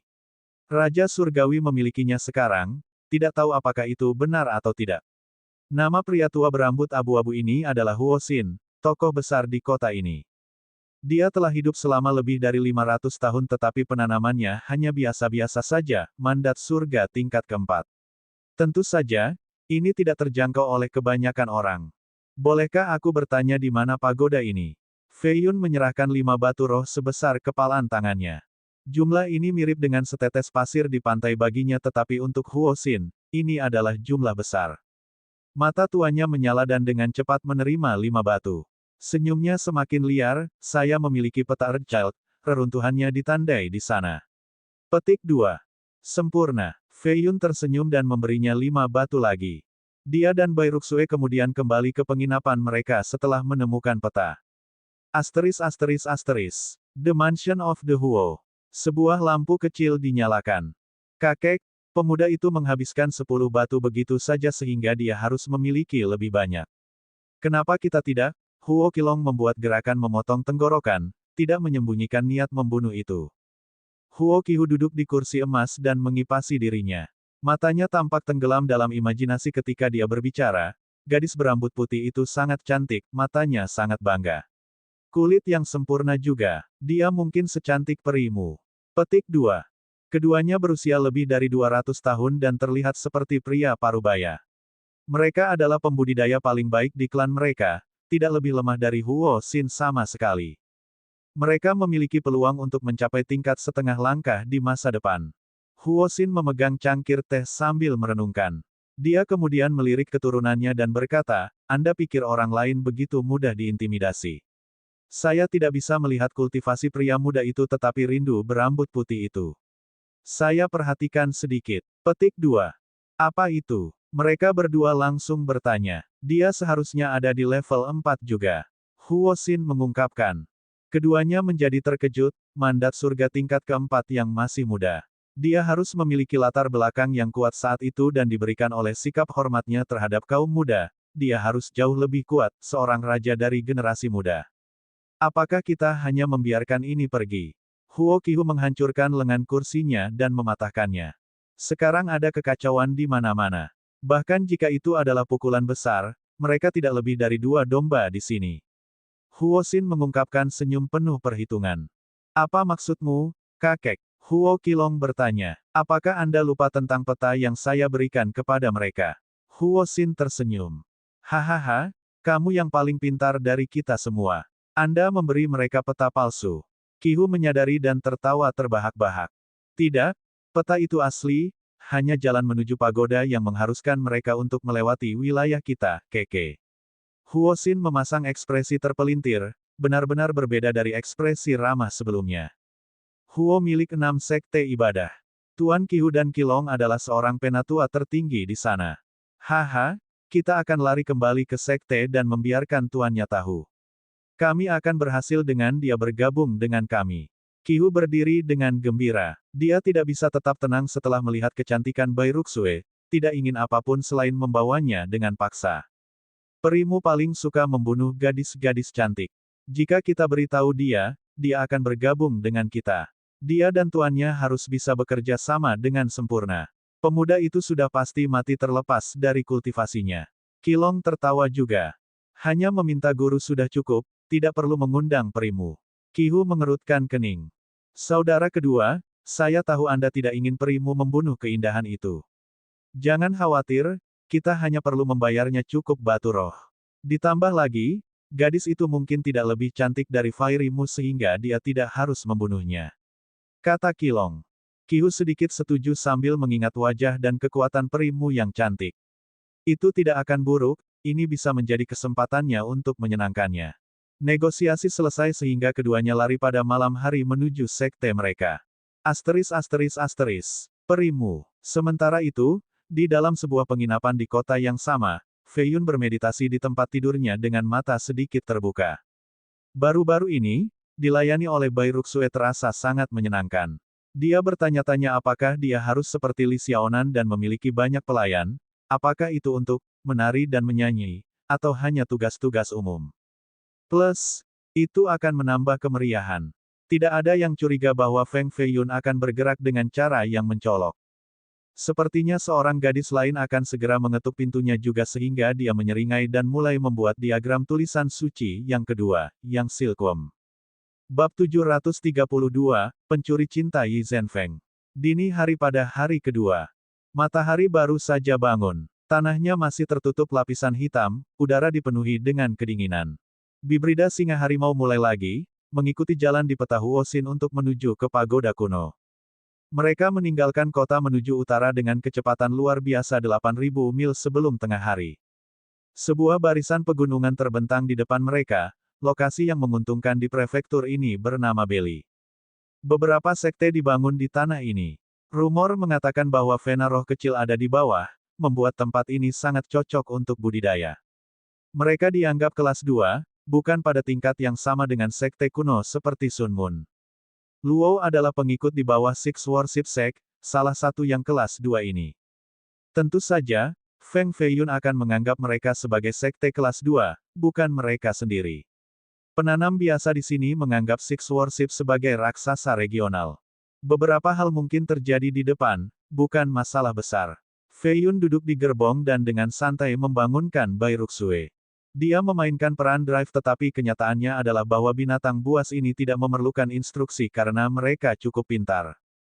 Dia duduk di depan gerbong dan berkultivasi, akhirnya bangun setelah mendengarnya. Yang Noble, suaramu berubah.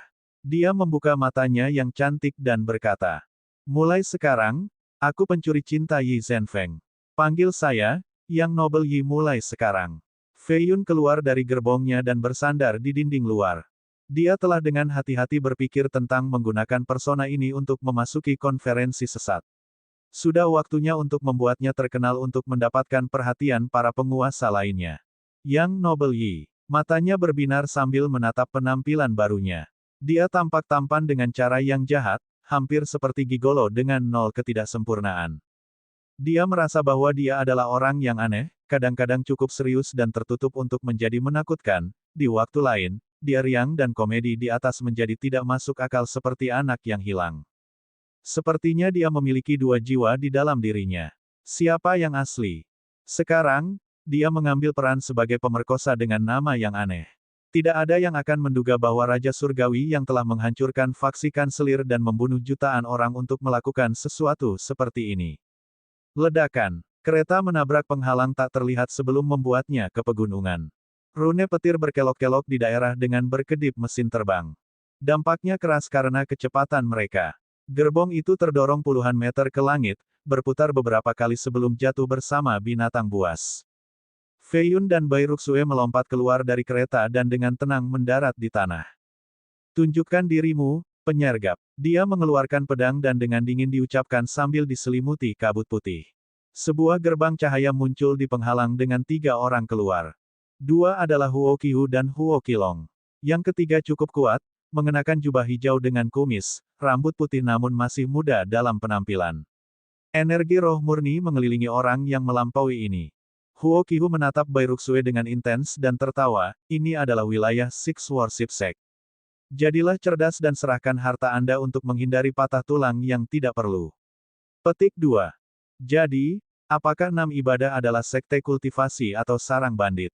Feiyun menyeringai. Pria tua itu dengan acuh tak acuh berkata, sebelum perubahan astronomi, sekte tentu saja. Tapi sekarang, semua kekuatan kultivasi di Jin adalah bandit, itu hanya tergantung pada seberapa terang mereka. Tidak ada perbedaan. Petik 2. Feiyun setuju dengan ini, itu adalah master untuk Anda, jauh lebih bijaksana daripada muridnya. Lagi pula, siapapun yang bisa mencapai dunia setengah langkah adalah luar biasa dalam beberapa hal. Benar, saya setuju dengan komentar ini. Feiyun setuju dengan ini. Dia tahu bahwa semua pembudidaya berpartisipasi dalam pembunuhan dan perampokan. Orang bijak memilih untuk menyembunyikan perbuatan mereka atau menahan diri untuk tidak membunuh, tidak seperti yang brutal. Lalu bersiap untuk mati, kata pria tua itu. Feiyun melirik ke belakang dan melihat awan putih turun. Ada sosok cantik di dalam dengan banyak pita dan kupu-kupu roh. Dia memblokir jalan pelariannya. Kultivasinya tidak lebih lemah dari orang tua itu sama sekali. Dia memiliki suara yang lembut saat berbicara, kecantikan memang. Ini sepadan dengan waktu saya. Petik 2. Dia adalah perimu yang disebutkan sebelumnya oleh dua bersaudara. Fei Yun tersenyum. Itulah garis persis di kepalanya sekarang. Mulailah. Penatua Sietong dan perimu Siru menyerang pada waktu yang hampir bersamaan. Mereka berdua gians setengah langkah yang terkenal di wilayah ini, terutama yang terakhir. Bakatnya terkenal dan dia terdaftar di antara salah satu dari 6 keindahan Earthchild. Gelombang dan awan. Sietong terampil dalam formasi. Dia melambaikan kumisnya dan menggambar lingkaran di udara, menciptakan formasi perak dengan diameter 3 meter. Huo Qilong dan Huo Qihu benar-benar terkesan. Tuan dan perimu mereka luar biasa dengan kekuatan destruktif yang cukup. Mereka ingin mengamati dan mempelajari segala sesuatu dari keduanya untuk meningkatkan kultivasi mereka sendiri. Fei Yun tidak tertarik pada Sietong dan melambaikan tangan kirinya untuk melepaskan awan gelap. Semua orang di sini bergidik, terutama Sietong dan Musiru. Mereka merasakan tekanan luar biasa yang membuat napas mereka seolah-olah berhadapan dengan Raja Iblis. Kotoran. Dia terlalu kuat. Sietong berkeringat dingin sambil mengutuk 18 generasi kedua muridnya karena membuatnya terlibat dalam kekacauan ini. Fei Yun tidak memberinya waktu untuk berpikir. Tebasan kidal dengan mudah memotong formasi perak. Pluf! Dua bagian Sietong jatuh ke tanah, matanya dipenuhi dengan ketakutan. Fei Yun kemudian dengan santai menghancurkan semua teknik Musiru dan melumpuhkannya dengan untaian energi roh dalam bentuk rantai. Semua lekuk tubuhnya menjadi terlihat. Hanya dalam 1 detik, 1,5 langkah benar-benar hancur sementara yang lain dikalahkan. Huo Qilong dan Huo Qihu merasa takut, menatap Fei Yun seperti monster. Tuan mereka terbunuh begitu saja. Mereka benar-benar berani merencanakan melawan pria ini. Siapa dia? Fei Yun tidak repot-repot berbicara dengannya dan menamparkan ke depan, mengubah mereka menjadi ketiadaan. Bahkan sehelai rambut pun tidak tertinggal. Ledakan. Sementara itu, Musiru meludahkan jimat giok.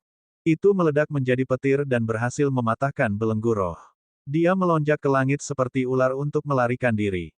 Kartu as, iya. Fei Yun mendongak dan mengangguk menyetujui setelah melihat sosoknya, kaki panjang, dan pantat yang cukup, pinggang halus. Kultivasinya tidak buruk, cukup untuk menjadi pelayan penjaga. Dia tidak akan pernah menduga bahwa dia jauh dari dianggap sebagai pelayan pribadi atau pemanasan di matanya. Dia hanya ingin melarikan diri kembali ke Six Worship. Pria ini kuat tetapi Master Sekte-nya mungkin tidak lebih kuat. Dia terus mengulangi pada dirinya sendiri bahwa semuanya akan baik-baik saja begitu dia berhasil kembali.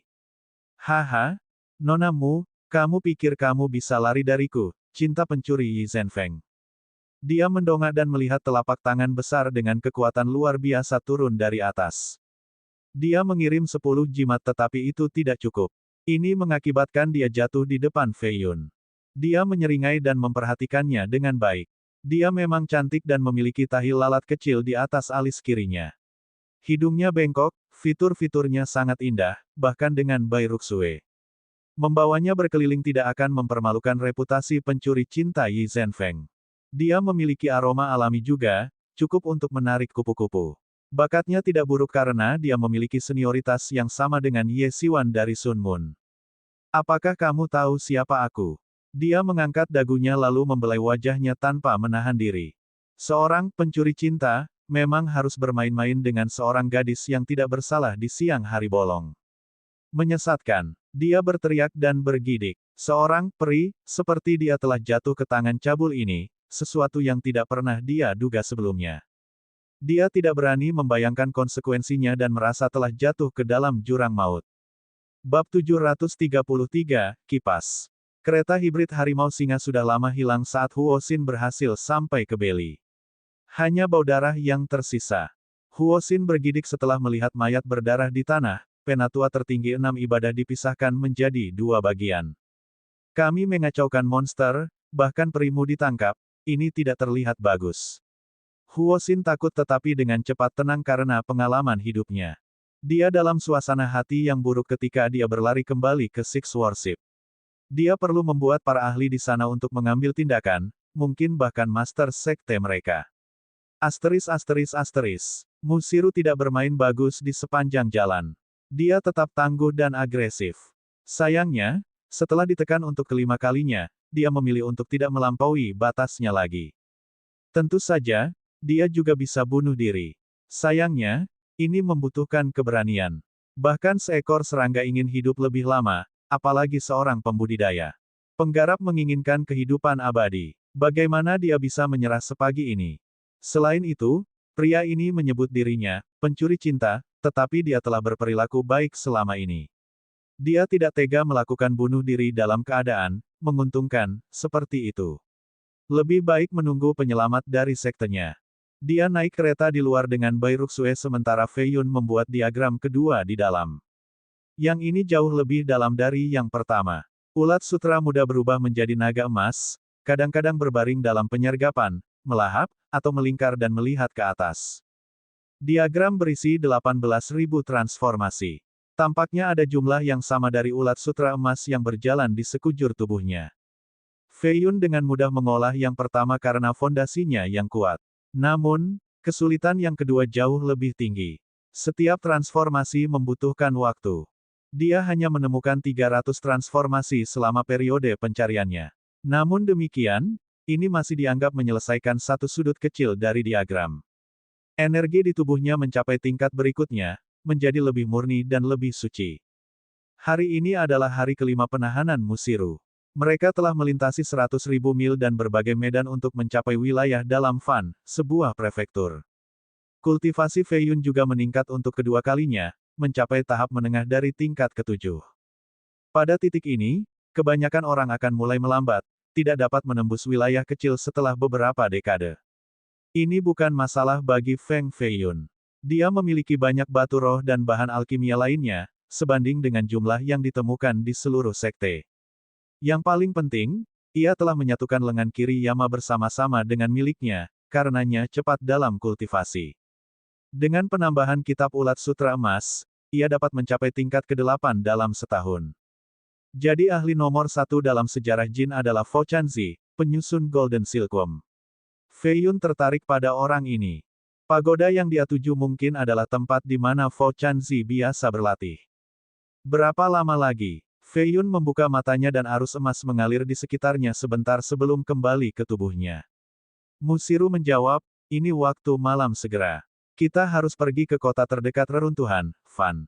Itu dari era yang sama dan memiliki banyak daerah sisa dari zaman dahulu seperti pagoda. Umat Buddha yang berziarah ke pagoda biasanya di Fan, menyebabkan kota ini sangat dipengaruhi oleh agama Buddha. Mungkin nanti kota ini terkenal dengan doktrin ini. Petik 2. Ayo pergi dulu ke sana. Dia menutup matanya lagi untuk berkultivasi. Musiru menghormatinya karena menjadi seorang ahli tetapi tidak sepenuhnya tunduk. Dia melirik Bairuksue dan bertanya, apakah dia benar-benar cabul? Lebih buruk lagi, Bairuksue yang sedang berkultivasi sedikit membuka matanya untuk melihat Musiru sebagai tanggapan. Musiru terus mengamati situasi. Kultivasinya dua wilayah yang lebih tinggi dari Bairuksue sehingga dia tidak benar-benar peduli pada gadis itu, apakah dia melakukan sesuatu padamu. Wajahnya menjadi sedikit merah karena topik sensitif dan menyesal bertanya. Namun demikian, kata-kata telah diucapkan sehingga dia menunggu jawaban. Bairuksue menjadi tidak senang dan menggertakkan giginya, jika kamu patuh, mungkin dia hanya akan menganggapmu sebagai pelayan dan akan membiarkanmu pergi begitu dia tidak membutuhkanmu lagi. Jika tidak, saya tidak tahu apa yang mungkin terjadi. Petik 2.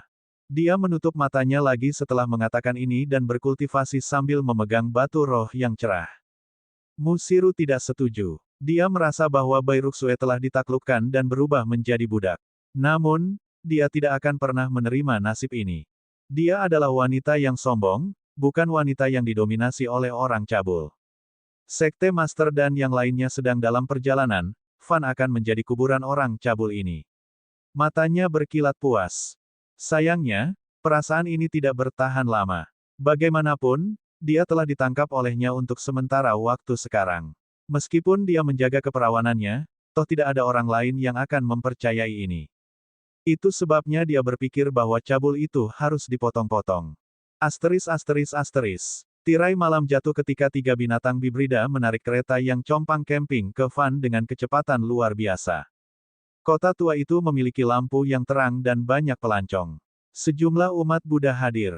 Di sepanjang jalan ada toko-toko yang menjual artefak dan senjata Buddha.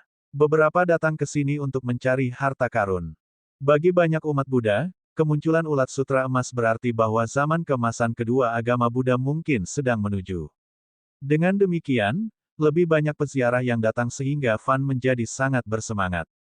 Meskipun kereta rusak, masih menarik banyak perhatian dari pembudidaya di sepanjang jalan. Siapa itu di dalam? Untuk memiliki dua wanita cantik yang mengendarainya. Seorang anak ajaib cemberut. Salah satunya tampak seperti Fairy-mu dari Six Worship. Petik 2. Kamu benar, jadi apakah itu 6 sekte-sekte master di sana? Jelas merupakan peluang besar, bukan seseorang yang bisa kita anggap remeh. Keajaiban sebelumnya mengubah ekspresinya dan dengan tenang berkata. Semua orang berjalan menuju kereta, sadar akan tembakan besar di dalamnya. Itu datang ke penginapan paling mewah di kota, tampak seperti paviliun batu giok. Fei Yun masuk bersama kedua wanita itu. Agar terlihat seperti pencuri cinta, ia dengan sengaja mengambil kipas kertas untuk bertindak keren. Mereka punya kamar untuk istirahat malam itu. Dari apa yang dipelajari Fei Yun, reruntuhan itu sebenarnya cukup rumit. Dia mungkin tinggal di Van untuk sementara waktu dan karena dia mengambil peran sebagai pembudidaya sesat, dia harus tinggal di tempat yang baik. Hanya petani kaya yang mampu membeli kamar di sini. Tentu saja, Fei Yun tidak peduli dengan jumlah kecil ini. Sun Munsek mungkin mendapat manfaat paling banyak setelah pertempuran di Bronze Cauldron. Mereka menemukan akar roh tertinggi yang lebih berharga daripada pohon abadi di Gunung Potala. Saya pikir mereka memiliki pemahaman yang kuat tentang sekte nomor 1 di Earthchild sekarang. Seorang lelaki tua berwajah muda sedang minum-minum di lantai 2. Anggur telah difermentasi selama 300 tahun. Seseorang bisa mencium aroma-aroma roh rumput. Orang biasa tidak mampu membeli minuman ini. Di depannya adalah seorang kultivator mengenakan topi hujan. Dia mendengus dan berkata, 3 sekte besar Earthchild memiliki sejarah yang kaya, sulit untuk mengatakan yang mana dari mereka yang paling kuat. Solar dan Myriad Laos adalah monster juga, kita akan melihat apakah Sun Moon bisa mendapatkan keuntungan. Petik 2. Saya mendengar Wu Yangsheng dari Solar telah mencapai tingkat 8, benar-benar seorang jenius yang luar biasa. Dia super raksasa sebelum berusia 100 tahun. Bahkan para jenius sejarah tidak dapat menandingi hal ini. Petik 2. Chen Mojin dari Myriad Laos telah memadatkan undang-undang menjadi satu, yang memungkinkannya untuk meningkatkan kekuatannya dengan 72 kali lipat. Tidak ada yang bisa menghentikannya tanpa menggunakan senjata yang mendominasi. Petik 2. Para lelaki tua di sekitar meja ini menyembunyikan wajah mereka dengan topi atau teknik. Hanya yang tampak muda yang menunjukkan dirinya. Orang-orang langsung mengenalinya karena dia adalah gubernur Kabupaten Feng, Wang Anyu. Dia juga raksasa dengan dukungan besar. Mereka yang duduk di dekatnya juga bergengsi. Orang-orang yang mengunjungi lantai menjaga jarak, tidak berani mendengarkan pembicaraan mereka. Menjadi usil dan tahu terlalu banyak bisa berakhir dengan kematian. Klek, klek. Seseorang sedang berjalan. Seorang gadis yang Fei Yun kenal dan sekelompok penggarap turun bintang mewah yang terbuat dari emas. Dia tampak seperti bulan yang dikelilingi oleh bintang-bintang, Putri White Moon Messenger, Liu Ruixin. Dia masih terlihat polos dan cantik saat dia menyatakan dengan kedua tangan di belakang punggungnya, Solar dulu merupakan cabang sekte kami, ia akan kembali cepat atau lambat. Petik 2. Babak 734, Monster Sesat. Nyonya Ruixin. Banyak tamu berdiri untuk menyambut gadis itu dengan penuh hormat. Bagaimanapun, Fan City adalah milik Sun Moon sementara Liu Ruixin adalah putri dari utusan Bulan Putih. Semua orang perlu memberikan wajahnya. Ruixin berdiri di atas balkon emas dengan pita giok di pinggangnya, memamerkan sosoknya yang lembut dan memandangi yang lainnya. Konferensi sesat itu segera terjadi. Berbagai bangsawan sesat baik bertindak dengan meriah, atau tidak menonjolkan diri. Earthchild sangat gaduh baru-baru ini. Hanya peristiwa terkecil yang bisa menghasilkan rangkaian konsekuensi besar. Eselon tertinggi matahari bulan telah menginjak dengan hati-hati. Mengapa Ruixin ada di sini? Ini membuat orang berpikir bahwa sesuatu sedang terjadi di reruntuhan. Wang Anyu dan para lelaki tua misterius itu berhenti berbicara. Bibir mereka masih bergerak, tanda komunikasi menggunakan niat surgawi mereka. Fei Yun menikmati anggurnya sejak lama. Banyak yang menoleh tetapi mereka hanya memperhatikan Bai Ruxue, bukan dia. Beberapa saat kemudian, beberapa keajaiban berjalan menuju Liu Ruixin. Mereka memiliki hubungan yang baik dengan Sun Mun, masing-masing relatif berbakat dan tampan. Mereka sepertinya merayunya. Salah satunya memiliki kultivasi tinggi dan mengenakan baju besi emas, namanya Su Xiang. Saudari junior Liu, apakah Anda melihat putra iblis itu selama perjalanan Anda ke Bronze Cauldron? Dia bertanya. Semua orang langsung memikirkan tulisan suci setelah Fei Yun dibesarkan. Telinga semua orang mulai menopang untuk mendengarkan. Mereka tidak ada di sana dan tidak pernah melihat Fei Yun sebelumnya. Mereka hanya mendengar bahwa kuali perunggu benar-benar dikelilingi dan Fei Yun tidak memiliki kesempatan untuk melarikan diri. Sial, siapa yang tahu kalau ini benar? Bahkan Musiru yang duduk di sebelah Fei Yun menjadi tertarik. Bagaimanapun, Fei Yun terlalu terkenal dan telah membunuh beberapa Giants. Gadis-gadis bangsawan tidak pernah bosan dengan eksploitasinya yang legendaris.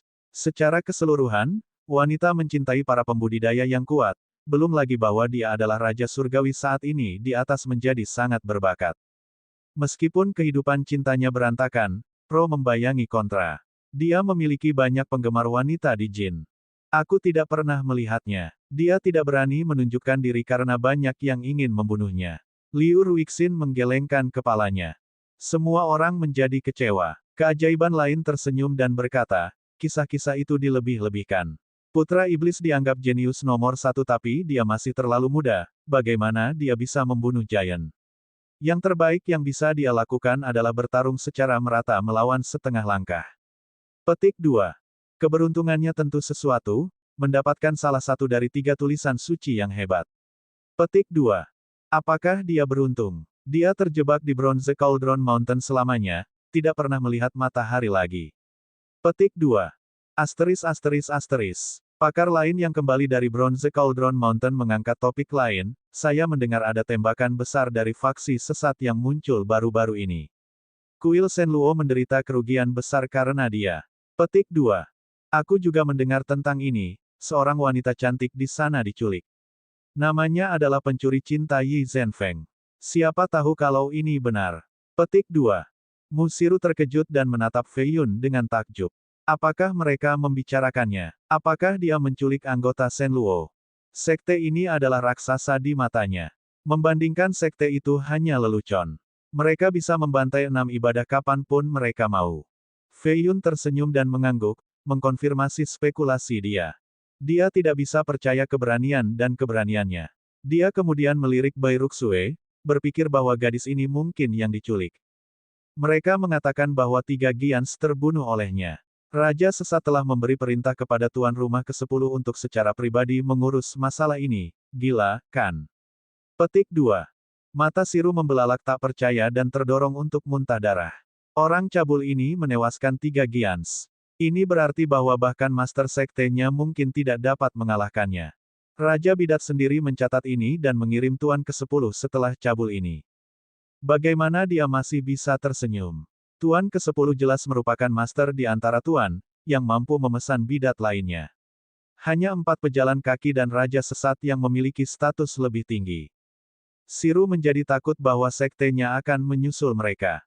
Ledakan. Sial baginya, nasib memiliki cara mempermainkan orang. Para ahli dari sektenya telah tiba, total 5. Mereka tampak marah dan melihat sekeliling penginapan sebelum memperhatikan Feng Fei Yun di lantai 2.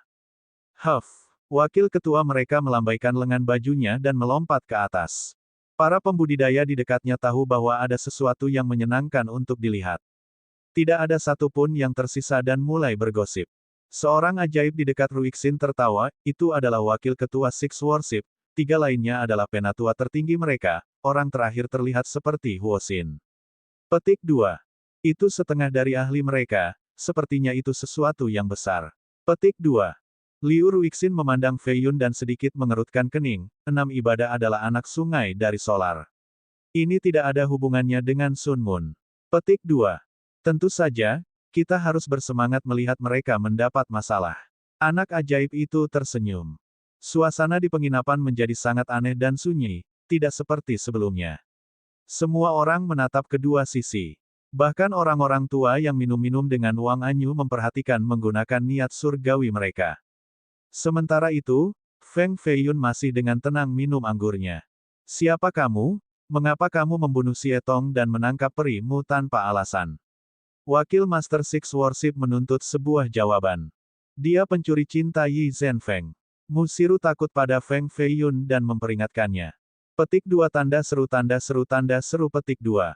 Gelombang memancar melintasi penginapan. Semua mata tertuju pada Feng Feiyun sekarang.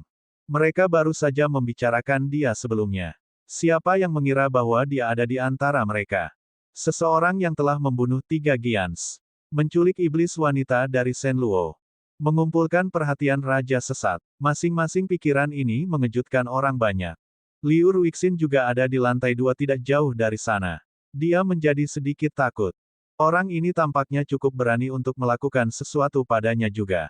Meskipun Feiyun tampak muda sekarang, semua orang berpikir bahwa dia harusnya cukup tua untuk menjadi cukup kuat untuk membunuh Giants. Ditambah lagi, dia juga harus mengolah seni mencuri yin. Begitu banyak gadis muda yang harus dikeringkan sampai mati olehnya sehingga ia dapat memiliki penampilan muda ini. Oleh karena itu, banyak yang menganggapnya sebagai setan lama yang berpengalaman dalam seni kultivasi ual. Sayangnya, yang dari Six Worship tidak mendapatkan pesan itu. Cinta pencuri Yi Zhenfeng. Siapa ini? Mereka belum pernah mendengar tentang dia sebelumnya karena mereka tidak tahu tentang perintah membunuh Raja Sesat. Kamu berani menyinggung kami. Hari ini akan menjadi pemakaman Anda. 3 tetua tertinggi menyerang pada saat yang sama dengan teknik terbaik mereka.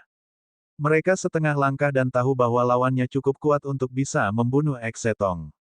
Ledakan. Feiyun memiliki cangkir di tangan kanannya. Tangan kirinya dipenuhi dengan rune berdarah.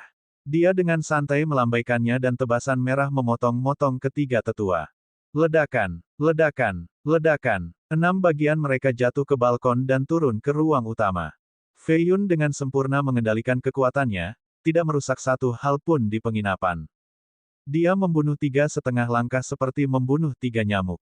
Tindakan kasual ini secara alami mengintimidasi orang banyak.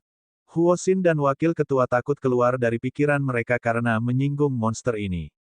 Mereka tahu dia kuat, hanya saja tidak ke level ini. Ledakan. Feiyun meraih kipas kertasnya, matanya tampak jahat namun anehnya menarik. Kipas biasa yang terbuat dari kayu dan kertas mengirimkan kecemerlangan besar hampir seperti nyala api. Energi jahat ini membuat semua orang bergidik. Beberapa meja dan kursi memiliki lapisan es di sekelilingnya sekarang. Bab 735, membunuh 6 sekte ibadah guru. Suara mendesing. Kipas kertas ditutupi oleh cahaya hitam saat terbang keluar. Itu tidak menderita kerusakan ketika itu kembali ke tangannya. Dia melambaikannya dengan dingin dan berkata, "Aku kehilangan mood untuk minum anggur karena kamu." Petik 2. Sekarang, semua orang akhirnya melihat wakil kepala dan kepala Huosin terbang keluar jendela seperti 2 bola. Darah menyembur dari leher mereka. Kerumunan itu benar-benar terpana, membunuh begitu cepat dengan senyum. Feiyun tahu bahwa ada pria lain yang menunggu di luar dari kelompok itu, seorang pria parubaya mengenakan jubah biru. Orang ini sebenarnya adalah raksasa perantara dengan aura yang kuat. Dia harus menjadi Master Sekte Six Worship. Pria itu tiba-tiba menghilang dari jalan. Mau lari. Feiyun menyeringai dan mengangkat tangan kirinya ke arah langit. Telapak tangan besar tiba-tiba terbentuk di atas Fan dengan aura yang menakutkan. Itu turun seperti meteor dan diperhatikan oleh semua orang. Itu terbentuk dari lapisan awan dan tampak seperti tangan dari surga sendiri, langsung menekan pria itu. Ledakan. Master Sekte memuntahkan darah dari tekanan. Darah mulai membara. Dia buru-buru memanggil harta roh yang menghanguskan dan menciptakan formasi 7 lapis untuk pertahanan diri, nyaris tidak berhasil tetap hidup. Sayangnya, dia jatuh dari langit dan menabrak tanah, menghasilkan lubang dengan retakan yang berasal darinya. Asap dan puing-puing membutakan hadirin bersama dengan cahaya merah berkedip. Api sepertinya menyala di sana. Serangan telapak tangan itu sebelumnya memiliki kekuatan harta roh. Ini menimbulkan kerusakan yang cukup parah pada kota, bangunan yang rusak dan mengubur penonton. Banyak ahli ada di sekitar, beberapa menjadi ketakutan karena energi jahat invasif. Mereka berpikir bahwa seorang penguasa sesat hadir di Fan. Masih hidup, Fei Yun mencibir dan melepaskan serangan telapak tangan spasial lainnya. Ruang meledak berulang kali karena energi jahat ini. Orang bisa mendengar raungan binatang memekakkan telinga dari telapak tangan yang akhirnya menghancurkan Master Sekte menjadi daging cincang. Darahnya yang cipratan membakar area terdekat.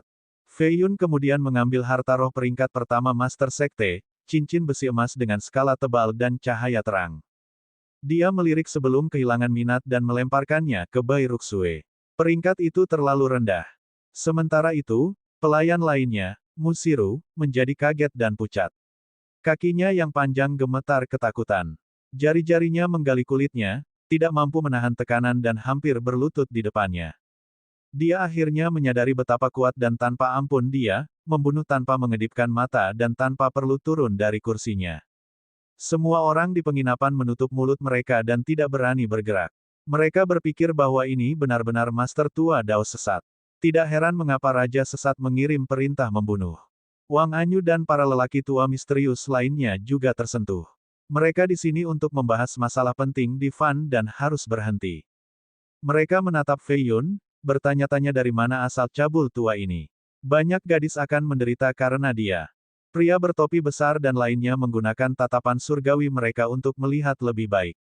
Namun, Fei Yun melambaikan tangannya dan menghentikan mereka, sebelum mengeluarkan cemberut yang tidak puas. Orang-orang tua ini duduk tegak dan berhenti memata-matai. Bukannya mereka tidak bisa melawannya. Namun, mereka memiliki masalah penting untuk ditangani dan tidak boleh repot dengan dia. Banyak tuan kultivasi yang adalah pemerkosa telah muncul dalam sejarah. Mereka lebih menyukai wanita berbakat dan cantik. Beberapa membunuh mereka setelah melakukan perbuatan, yang lain hanya akan pergi. Tipe ketiga akan membawa korban mereka dengan cara yang mewah. Tipe ketiga sangat kuat dan paling menakutkan karena mereka tidak takut akan serangan balik dan balas dendam. Seorang pemerkosa yang sangat kuat menghancurkan puluhan kecantikan tercantik di jin sebelumnya, termasuk istri-istri dari sekte dan klan-klan, bahkan para selir jin. Kekuatan besar ini dipermalukan oleh pencuri romantis yang hebat ini. Tentu saja, orang ini menjadi terlalu sombong dan memusuhi semua orang. Pada akhirnya, seluruh dunia kultivasi jin memburunya. Kaisar jin dari generasi itu secara pribadi mengambil tindakan dan membunuhnya. Meskipun demikian, ia mengubah banyak pria menjadi selingkuh. Ini adalah masa yang gelap dari generasi itu sehingga namanya dihapus dari gulungan sejarah. Meskipun dia meninggal, dia tentu saja menjalani kehidupan yang terpenuhi dalam arti memutar setelah mencicipi banyak keindahan. Semua orang menjadi khawatir setelah melihat pemerkosa yang kuat dan terang-terangan, takut sejarah akan terulang kembali. Musiru adalah salah satu dari 6 wanita cantik di Earthchild, dia mungkin di sekarang. 5 lainnya tidak akan aman lama. Petik 2. Belum tentu, pencuri ini kuat tapi ada batasnya. Tidakkah kamu melihat bahwa dia membutuhkan 2 gerakan untuk membunuh 6 penyembah guru? Dia tidak terkalahkan sama sekali. Solar tidak akan duduk diam karena Six Worship adalah sekte bawahan mereka. 1 Super Giant seharusnya cukup untuk menekannya. Petik 2. Benar, tenaga surya, Wu Yangsheng, telah mencapai tingkat ke-8, jelas merupakan kandidat utama untuk menjadi master sekte mereka berikutnya. Bahkan bidat yang lebih tua takut padanya. Jika dia tahu tentang cabul ini muncul di Earthchild, dia akan menjadi yang pertama berjalan di sini. Mengingat bakat dan kultivasinya, ia harus bisa membunuhnya. Petik 2. Jangan lupa tentang Chen Mojin dari Myriad Laos dan semua hukumnya adalah 1. Mampu melakukan serangan 72 kali lipat. Saya mendengar dia sangat dekat dengan Musiru. Mereka memiliki janji bahwa ketika tekniknya selesai, mereka akan bertunangan. Sudah 30 tahun dan dia akhirnya melakukan keheranan sekte. Sekarang, kekasih masa kecilnya telah menjadi budak. Ya, badai akan menghantam prefektur ini. Petik 2.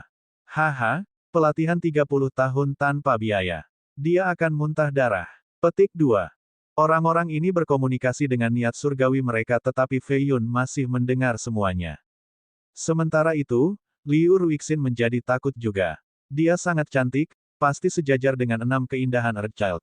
Kultivasinya hanya lebih lemah. Dia takut bahwa orang cabul ini akan memperhatikannya. Itu akan berakhir kemudian. Dia diam-diam mencoba untuk pergi di bawah perlindungan rombongannya. Namun, Fei Yun bertujuan untuk menyebabkan keributan besar di Earthchild. Akan lebih baik jika dia bisa menyeret 3 sekte teratasnya ke dalam kekacauan ini. Itu sama dengan melibatkan setiap sekte di Earthchild, tidak ada yang bisa lebih baik. Itu sebabnya dia tidak bisa membiarkan wanita kecil ini pergi sekarang. Ditambah lagi, dia pernah menangkapnya sekali, mengapa tidak lagi? Liu Ruixin. Dia mengipasi dirinya sambil menunjukkan ekspresi dingin. Suaranya lembut tetapi hampir membuatnya jatuh ke tanah dengan ketakutan. Dia bersembunyi antara lain dengan menekuk punggungnya. Selain itu, tubuh mungilnya tentu saja membantu. Sayangnya, orang cabul ini masih memperhatikannya. Keajaiban lain menjadi khawatir dan kaku, tidak berani bergerak. Yi Zhenfeng, aku ingin kamu tahu bahwa ibuku adalah utusan bulan putih dari Sun Moon. Sentuh aku dan dia akan membuat daging cincang keluar darimu. Dia dengan takut-takut mengancam dengan sedikit naif. Suara mendesing. Tubuh Fei Yun melintas dan tiba-tiba berdiri di depannya. Dia dengan lembut menyentuh wajahnya dengan kipasnya 2 kali seolah menggodanya. Aku sudah menyentuhmu, panggil ibumu di sini. Petik 2. Sikapnya yang kasar tidak memberinya cinta dari orang banyak. Beberapa mengepalkan tangan mereka dan mengertakkan gigi tetapi tidak ada yang berani melakukan apapun. Ibuku, Ruixin gemetar ketakutan seperti burung kecil. Matanya memerah.